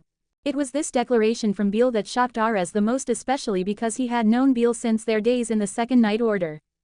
The enemy was the Pakar army, and after the recent battle, it was clear they were not to be underestimated. This time, they were heading straight into enemy territory. The apprentices had reported seeing only 2 opponents, but there was no way it would be that few. Naturally, Ares had assumed that all the knights present would go together. Commander Beale, you're going alone? Wait, no, you're not serious, are you? Please, let me come with you. It's alright, Ares. This time is different, there's no need to worry. But still, Crimea's over there too, it'll be fine. Hey, Ares, there's no guarantee the Pakar army won't show up here again, you know. Protecting the ones left behind is just as important, got that? Yes, I understand. I'm counting on you. With a light pat on Ares's shoulder, Beale turned and disappeared into the forest alone. Come on now, Ares, don't worry so much. You've got Commander Beale and Crimea on the case. Besides, you guys already fought the Pakar army once and came out on top, didn't you? You'll win this time too, I'm sure of it. Reluctantly, Ares gave up on tagging along, persuaded by Maftis's words. But it wasn't Beale and the others losing that he feared. What truly worried him was how far Beale might go. At a glance, Commander Beale looked no different from usual. But Ares, who had known him for a long time, could tell. Commander Beale is definitely pissed, just like that time. I just hope he doesn't drag everyone else into it again. The beast trail, now after sunset, was shrouded in an almost unreal darkness. The moonlight in the sky was blocked by the towering trees and their outstretched branches. The only light at his feet came from the faint rays that barely slipped through the overlapping canopy of leaves. Rustle, rustle, rustle, rustle. In the pitch-black forest where even 3 steps ahead was hidden from view, Yoicho marched down the beast trail in a brisk, unwavering pace. Neither the brambles that scratched his legs with every step nor the branches that suddenly struck his face seemed to matter to him in the slightest. In the forest at night, where an ordinary person wouldn't even be able to track footprints anymore, Yoicho walked without hesitation. He owed that certainty entirely to the search magic he possessed. Jorcy's detection magic allowed him to sense nearby mana and pinpoint an enemy's location visually. In contrast, Yoicho's search magic was specialized in tracking traces following clues left behind rather than detecting someone currently present. The key difference between the two was this: one magic found those who were still nearby, the other found those who had already left.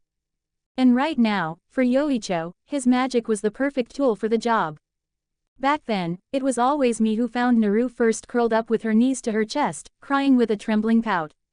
Trampled grass, broken branches, torn leaves, lingering scents. The search magic illuminated every trace left behind in the area. Among the many traces, what stood out most were the small, light footprints with the weight pressed toward the toes. They were unmistakably Naru's, who often tiptoed to make up for her short height. There were also signs of someone squeezing through an unusually tight thicket, likely made by Naru, who always hunched down while running, clutching her own sleeves and keeping her arms still. The search magic he'd learned just to find Naru whenever she wandered off through countless uses, it had evolved. Now, Yoicho's search magic had become refined enough to track her traces even in the middle of a crowded city. When it comes to finding Naru, no one can beat me. At last, Yoicho emerged from the forest and spotted a settlement ahead where unnatural black clouds were gathering under the night sky. Boom! Thunder roared right before Yoicho's eyes. Even with his eyes squeezed shut, the afterimage of the lightning bolt burned into the back of his eyelids. I found it. A settlement in a place like that. There's no doubt Naru is right beneath those thunderclouds. As he drew closer to the settlement, Yoicho began to hear explosions different from the thunder and the familiar voice of Jorcy's spellcasting. Not from the front gate, it was coming from the west. They're fighting over there, Jork and the others. But I'm not going to help. No, I can't help. I probably wouldn't make a difference anyway. As long as I can get Naru out of there, the others won't have to push themselves so hard. They can run. We'll leave the rest to the full knights. Yoicho didn't head toward the noisy western wall. Instead, almost instinctively he made his way to the eerily quiet front gate. Next to it was a small door, likely used for maintenance or deliveries. He gave it a gentle push. But of course, it was barred shut. Water saw. A thin, high-pressure stream of water sliced into the wooden bar just barely visible through the crack in the door, a daily life magic spell normally used for trimming small branches in gardening. Of course, a standard water saw couldn't possibly cut through something as thick as a door bar. But by channeling his abundant mana, Yoicho unleashed dozens of water saws at once and made the impossible possible. Clunk! The sound of the bar falling away echoed softly. With a firm push, the door creaked open inward. Just like that, Yoicho slipped into the settlement with surprising ease. Avoiding the western side where Jork and the others were fighting, he made a beeline toward the place where the thunder crashed the loudest. Hang on, Naru, I'm coming for you, just hold on. Hollow diamond, out of my way, damn it. Just as I was chasing after Naru, a wall of earth suddenly rose up before me, blocking my path. I planted my left hand on it, pulled my right hand back, and slammed a palm strike right into the center. Thud, crash. The wall, stripped of its magical reinforcement, crumbled under the impact and collapsed back into a mound of dirt. I plowed forward, breaking through layer after layer of earth wall without slowing down. He shattered the sergeant's earth wall with a single blow. AM monster. D, don't falter. Show him the pride of the 6th Combat Engineer Unit. Keep casting. Keep casting. More, build more walls. Waiting for me outside just as I rushed out of the atelier warehouse to chase after Naru were several enemy soldiers. Looks like I caused too much of a scene. Come on, Guston, you were supposed to draw more of them your way. Yeah, no, as much as I'd like to blame someone else, this one's definitely on me. Maybe they're trying to protect Naru, but the Pakir soldiers keep throwing up earth walls one after another to block my path. Too bad for them when you're up against me, the wizard killer. Those spells don't mean a damn thing. It kind of feels like I'm stomping around, destroying sandcastles made by desperate little kids, but hey, what can you do, right? Still, these guys don't tell me they're trying to capture me alive without a scratch. The Pakir soldiers always seemed so aggressive, but strangely enough, they still hadn't fired a single attack spell. All they were doing was putting up walls to slow me down. Man, earlier I said all confident like, these aren't even an obstacle. But now, this is getting seriously annoying. Every 3 steps, another damn earth wall pops up in my face. I'm really starting to get sick of this. Honestly, I'd rather they just attack me at this point. If they were firing spells, I could just ignore them and charge through, knock them all aside. But with these walls, they block my view. I can't move forward unless I smash them down, and worst of all, they just keep coming. There's no end to this crap. And they're cranking out those walls way too fast, damn it. If I keep messing around like this, Naru's gonna get away. Having made up my mind, I sprinted toward a nearby house, kicked the door in, and dove inside. Those guys are watching with their eyes to figure out where to cast their earth walls, so if I move through the houses where they can't see me, they won't be able to block me with more walls. Rumble, rumble. Almost immediately, the entrance was sealed off by an earth wall.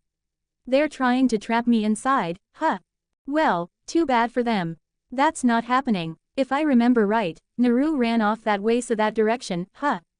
I glanced around the room to get my bearings. Once I had a rough sense of where to go, I headed for the back door or not. Instead, I smashed straight through the living room wall and charged outside. Boom, and just like that, I smashed through the wall of the next house a few steps ahead and burst inside.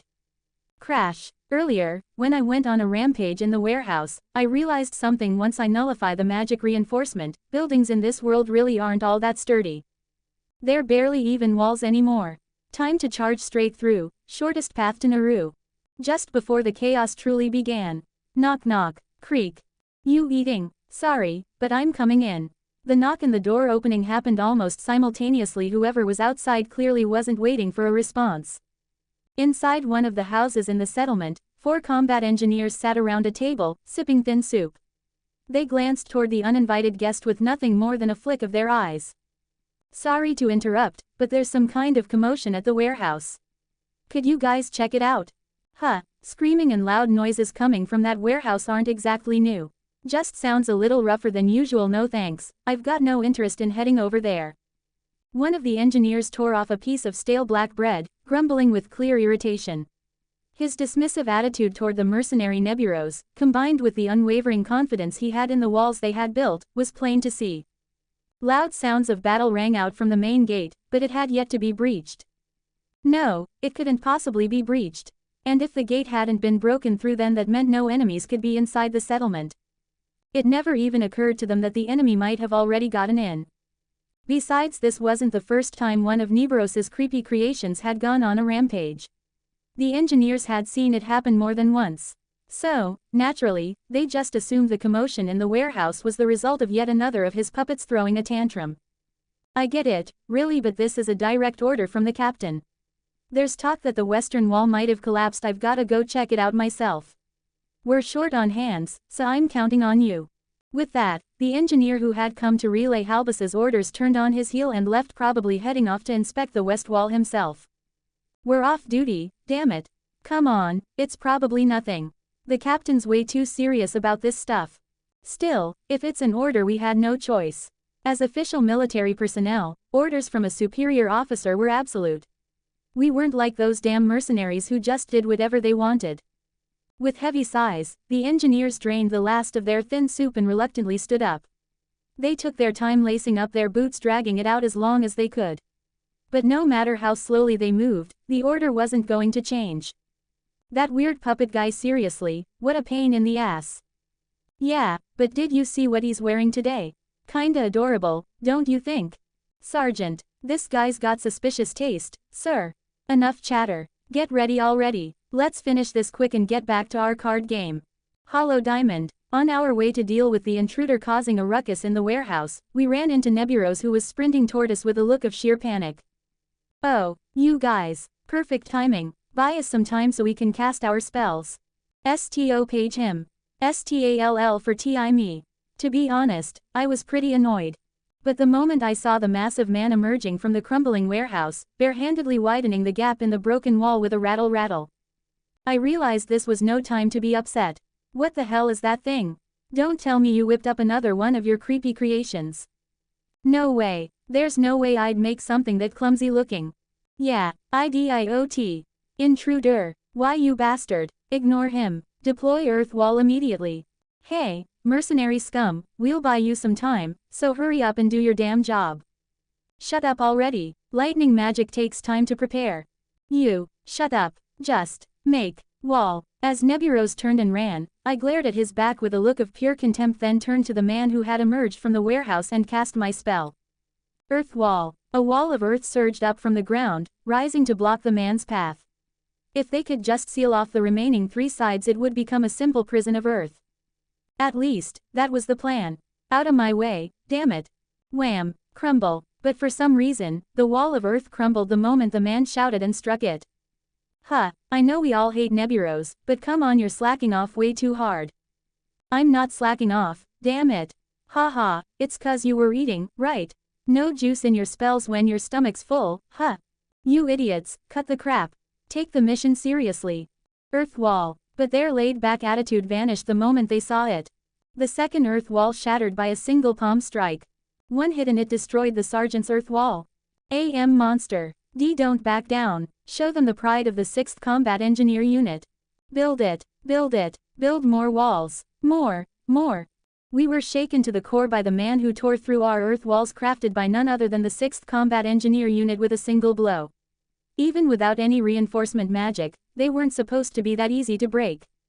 If one wall isn't enough, then 2, 3, we'll stack them as many times as it takes. Don't underestimate the speed of a combat engineer. And yet, no matter how many walls we created, they were shattered in an instant, only barely slowing the man's advance. The endless cycle of building and watching them be destroyed, the walls we were producing started to feel meaningless, to the point where we began to question what we were even doing. What the hell? Are we making jello or something? No, absolutely not. Don't let this break your spirit. We forge fortified earth walls, ironclad barriers that can withstand any attack. The moment our earth walls were being torn down as fast as we could build them, when the endless repetition had worn us down, our throats hoarse from constant chanting, and we'd begun to question whether there was any point to casting the spell at all. That was when the man finally broke course and dove into a nearby house. He ran away. Look, he must have hit his limit. Alright, block off the entrance to that building. A surge of pride reignited my spirits all at once. Our earth walls did have meaning after all. At this point, buying time for Halbus didn't matter in the slightest. This had become a battle for pride. A test of will for us, the 6th Combat Engineer Unit. A unit specialized in creating the ultimate defenses. The front door of the house was immediately sealed with 4 layers of earth walls. Next is the back entrance. I started to issue the command, but then. Do goon. Ba goon. What the hell? It wasn't the heavily barricaded front door or the back entrance. To their shock, the man came crashing through the wall of the house. Then, without missing a beat, he smashed through the wall of the next house and slipped inside. That house over there. Seal it off. Seal it off. Doom. Crash. Wait, over here. Block this one instead. He's not here. It's the wrong house. Unbelievably, the man continued smashing through house walls as he advanced. The real problem was that no one could predict where he'd come out next. One moment, he'd bolt from the back door of a house we thought he'd entered. And the next, he'd smash through the wall of an entirely different one. This is complete chaos. I'm done, I can't take this anymore. That guy, this is just completely ridiculous. How are we even supposed to deal with something like that? Their mana depleted, their spirits broken. The 4 combat engineers collapsed to their knees. Utterly defeated, their hearts shattered. The earth wall spell takes a certain amount of time to cast from the initial chant to its activation. The mages from the Pakar army could create earth walls faster than any mage I'd seen before. But even so, they couldn't cast it instantaneously. They were probably predicting my movements and deciding where to create the earth walls ahead of time. That's why, no matter where I went, I ended up running into a wall every few steps. But if they had no idea when or from which direction I'd appear, there's no way they could predict and create walls in advance. I call it the whack-a-mole strategy. Though, I'm actually the mole here. By mixing in different routes, sometimes breaking through walls, other times using doors, back exits, or windows, I could keep them guessing and avoid having my next move predicted. Man, I might seriously be a genius. Man, whack-a-mole can get really frustrating when you keep missing. I remember burning through so much pocket change at the arcade back in the day. Wait, actually, I think it was the crocodile one I played, not the mole. Anyway, if I could just get them to lose their cool and waste their spells, they'd run out of mana soon enough. I slipped quietly into the neighboring house through the back door and peeked out through the small gap after closing it, keeping an eye on the situation outside. Over there, that house. Block it off. Block it off. Wait, no, over here, block this one. I could clearly see them running around in a panic, completely losing their cool. Hey, they're sealing off completely the wrong house with their earth walls. Looks like they've totally lost track of me. If I just keep sneaking through a few more houses like this, I should be able to catch up to Naru. Satisfied with how perfectly my plan was working, I turned around and found a black figure standing right in front of me. Wah, nya, whoosh. I instinctively swung my right arm in a wide arc. But the figure shrank down tight on the spot, dodging under my arm. Then they rolled backward, putting distance between us. W8, NYA. I'm not your enemy, NYA. The black figure frantically shook her head, her hands pressed down in a gesture of desperate surrender. Now that I got a good look, she was about as small as Naru, dressed entirely in black. A black scarf covered most of her face, leaving only her eyes visible, but judging by the voice, she was probably a girl. That long black tube strapped to her back, a sword, maybe. And on top of that, cat ears. I see, a cat-eared ninja. Whoa, whoa, hold on, you say you're not an enemy, but you're with the Pakar army, right? I'm not, NYA. Don't lump me in with those guys, NYA. And also that finger, it's super distracting, NYA, please stop that, NYA. Ah, right, whenever I see a cat, I can't help but stick out my index finger. Back home, stray cats would come over to sniff my finger when I did this. And if I was lucky, I'd get to pet them. Ah, my bad. Guess the finger reel is bothering you, huh? Anyway, if you're not with the Pakar army, then who are you? You dummy, NYA. Like I'd tell you that, NYA. Thud, crash. I went in for a tackle, but she slipped away with ease. As expected of a cat-eared ninja, crazy fast. That was dangerous, NYA. You're definitely with the Pakar army, aren't you? Seriously, you've been nothing but a pain this whole time. Look, I'm not with the Pakar army, NYA. But seriously charging at me like you're gonna smash through walls. You're insane, NYA. I mean, I'm definitely interested in cat ears, but I'm busy right now. Don't worry, I'm just gonna knock you out with a little tap. I'm super gentle with cute and fluffy ones like you. There's no way I'm just gonna pass out from that, NYA. Look, see this pose? NYA, this is the universal, I surrender, pose for defenseless, helpless girls, okay. A pose, ah, right, holding both hands together and lowering them like that, it's a surrender pose, isn't it? But no matter how I look at her, everything about her screams, suspicious. Though I guess I don't really feel any killing intent from her, maybe. I still don't trust you. But if you're not gonna get in my way, I guess I can let you go for now. All I care about is getting my kidnapped teammate, Naru, back. My goal's just scouting this settlement, NYA. I'm looking for any classified documents or dangerous papers, NYA. I swear I won't get in Big Bro's way, NYA. Scouting, so that means you're on the kingdom's side.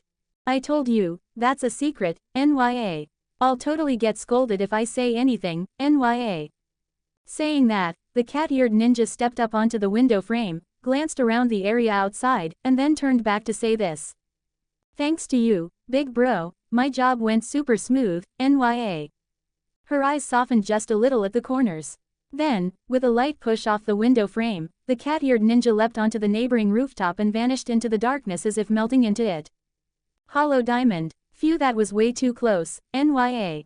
Up until now, the thick walls had kept her from doing anything more than watch this settlement from a distance. But luck had finally granted her a way inside. Caught up in the excitement of sneaking in and getting a rare chance to snoop around, Fal had gotten a little too absorbed in gathering information. She never expected to run into that huge human here of all places.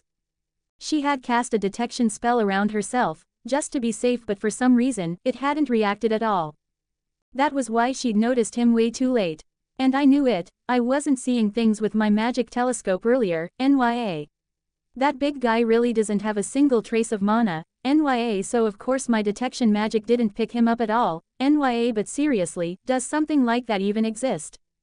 Mana is the very source of life in this world, something no living being can exist without. That's precisely why, in this world, one's place in the hierarchy is determined by the amount of mana they possess. The strong ruled from above, while the weak were forced to bow below. Just a few hundred years ago, beastkin whose mana reserves were far lower than those of other races were treated as little more than slaves, suffering under relentless oppression.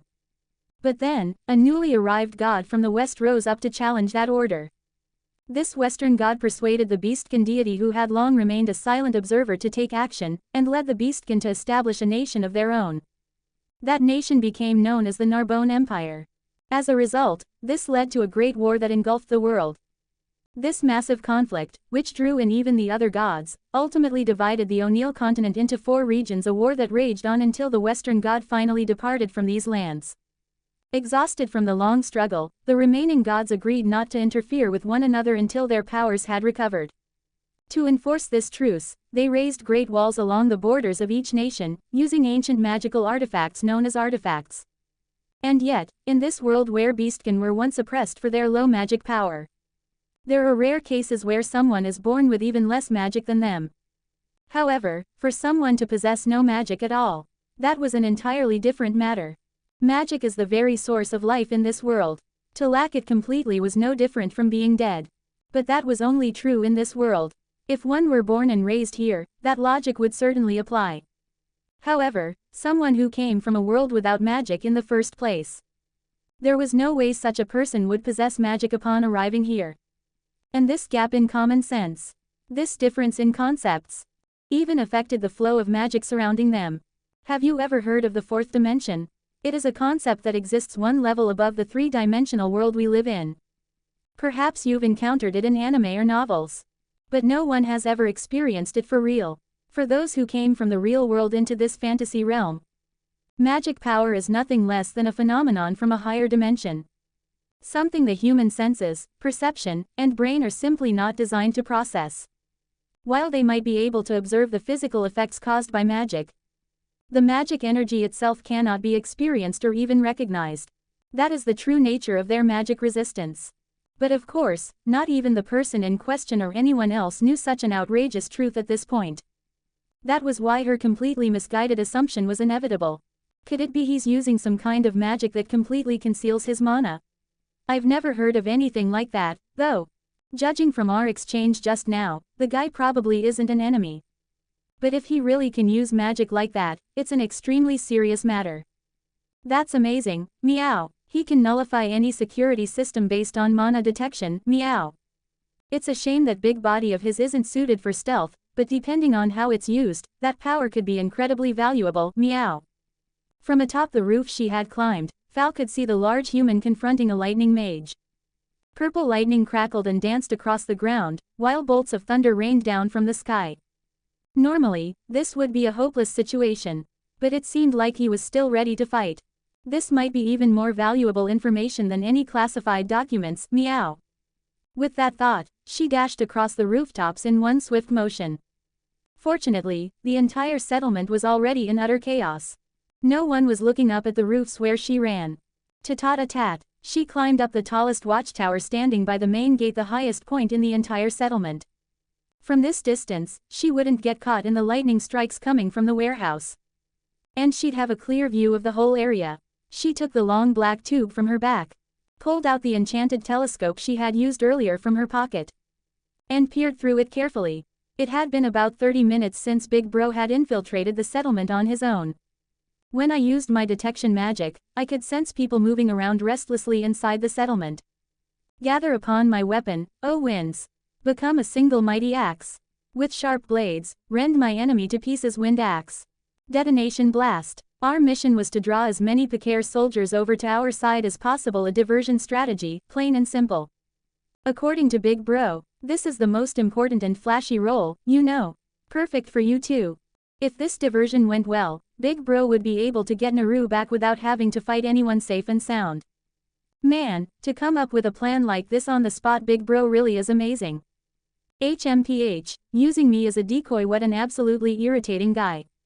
Then why don't you go, Guston? I can handle things HRE by myself. Don't be ridiculous. It's precisely because of the power of my explosion magic that so many Picare soldiers have gathered here with a sense of urgency. No one else could pull off this diversion strategy but me.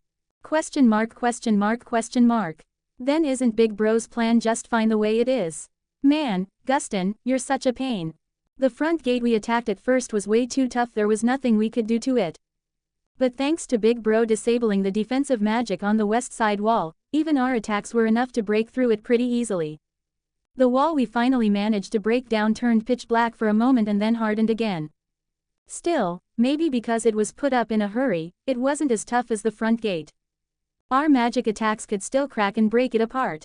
But every time we broke a section of the wall, the Picare soldiers would repair it before it could fully collapse. Hey, can't you chant any faster? What are you talking about?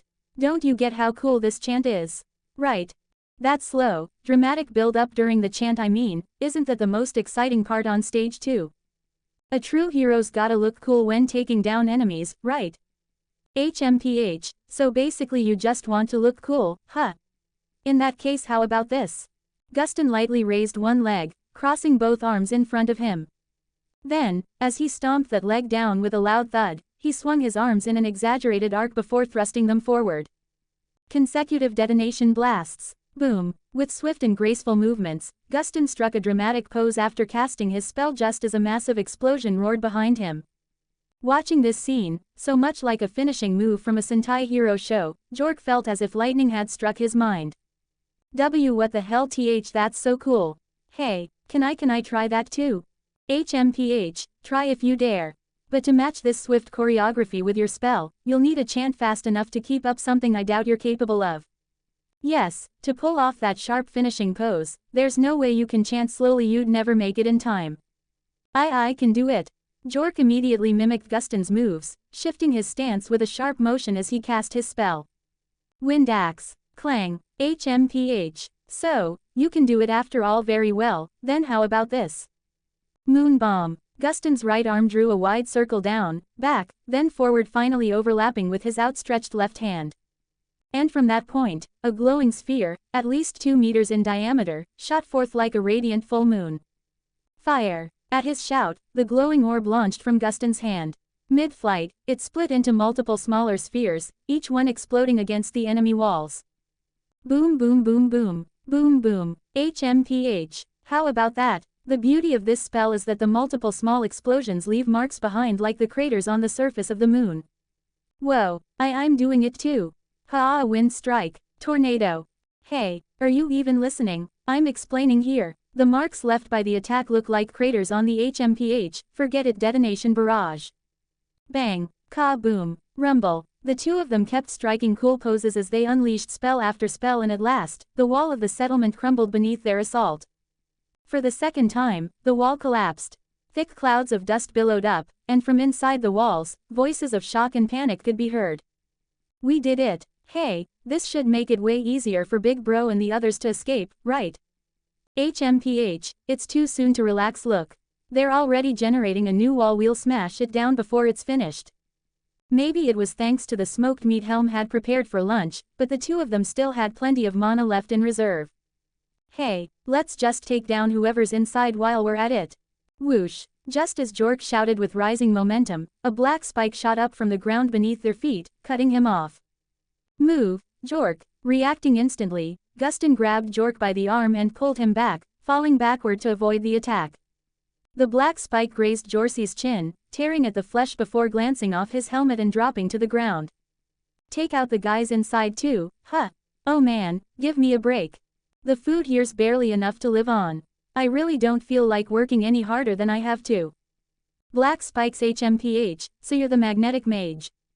When they turned toward the voice, they saw a man walking toward them with a cigarette in his mouth, lazily cracking his neck with a carefree grin. Oh, I'm flattered you know about me. Believe it or not, I'm a mercenary. If you ever wanna hire me, just go through the guild.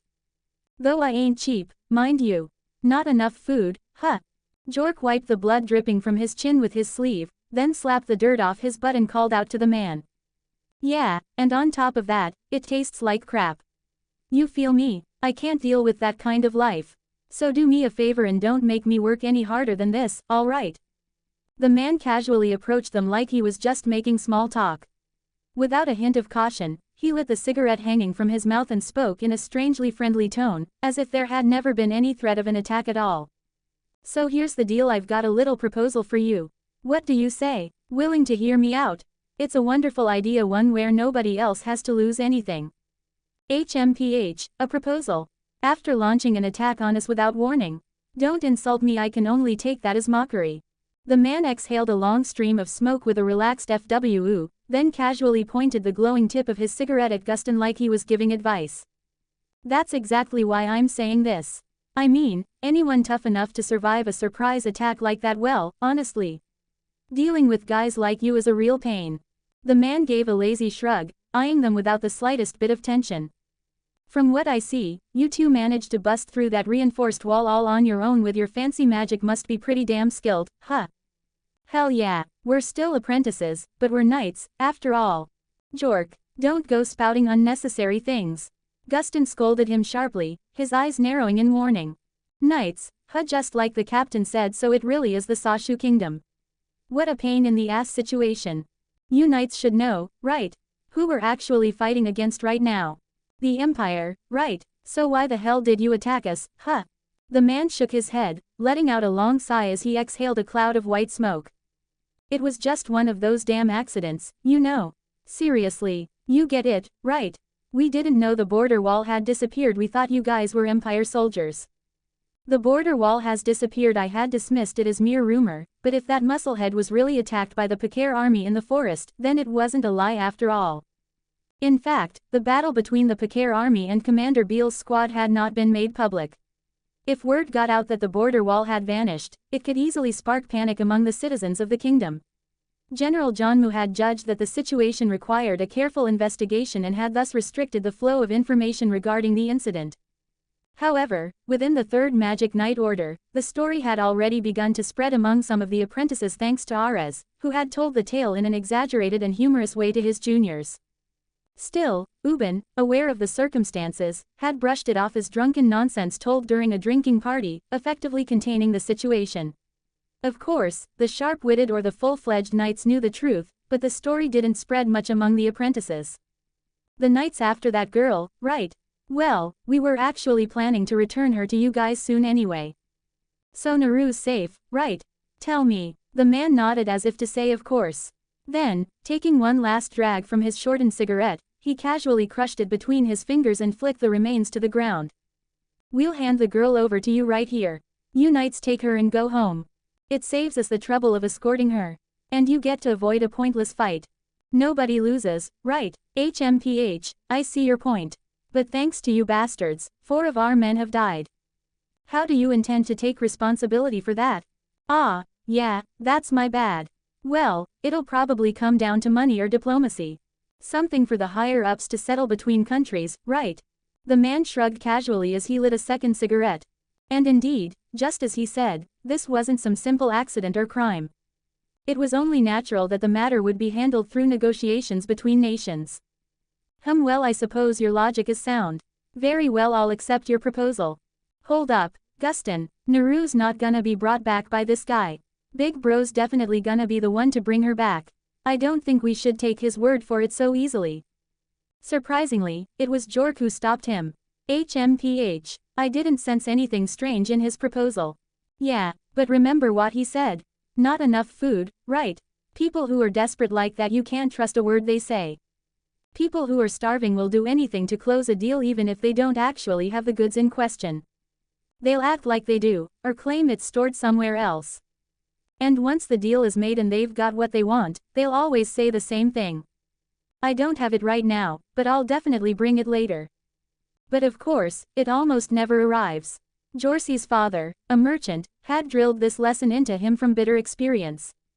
Never make a deal with someone who's desperate. Hey now, sure, the food's scarce, but I'm not starving or anything. The man said with a wry grin.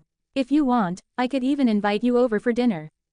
He crushed the last bit of his cigarette between his fingers and scattered the remains onto the ground, scratching his head in mock trouble. And then with the same hand still raised he pointed at Jork, beginning a short chant.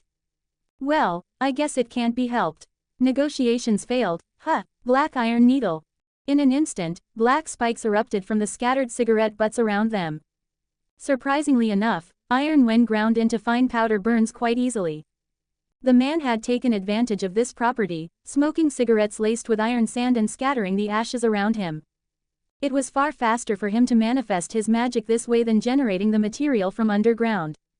However, the man's magic ground to a complete halt.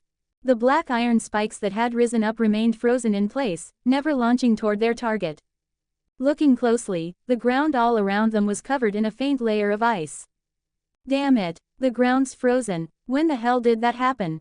Exactly. If you waste time listening to a guy who's laying traps everywhere, you'll end up getting stabbed in the back before you even notice.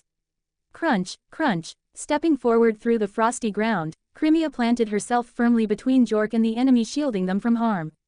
So that's for today. Thanks for watching. Like, share and subscribe our channel to stay connected with USS.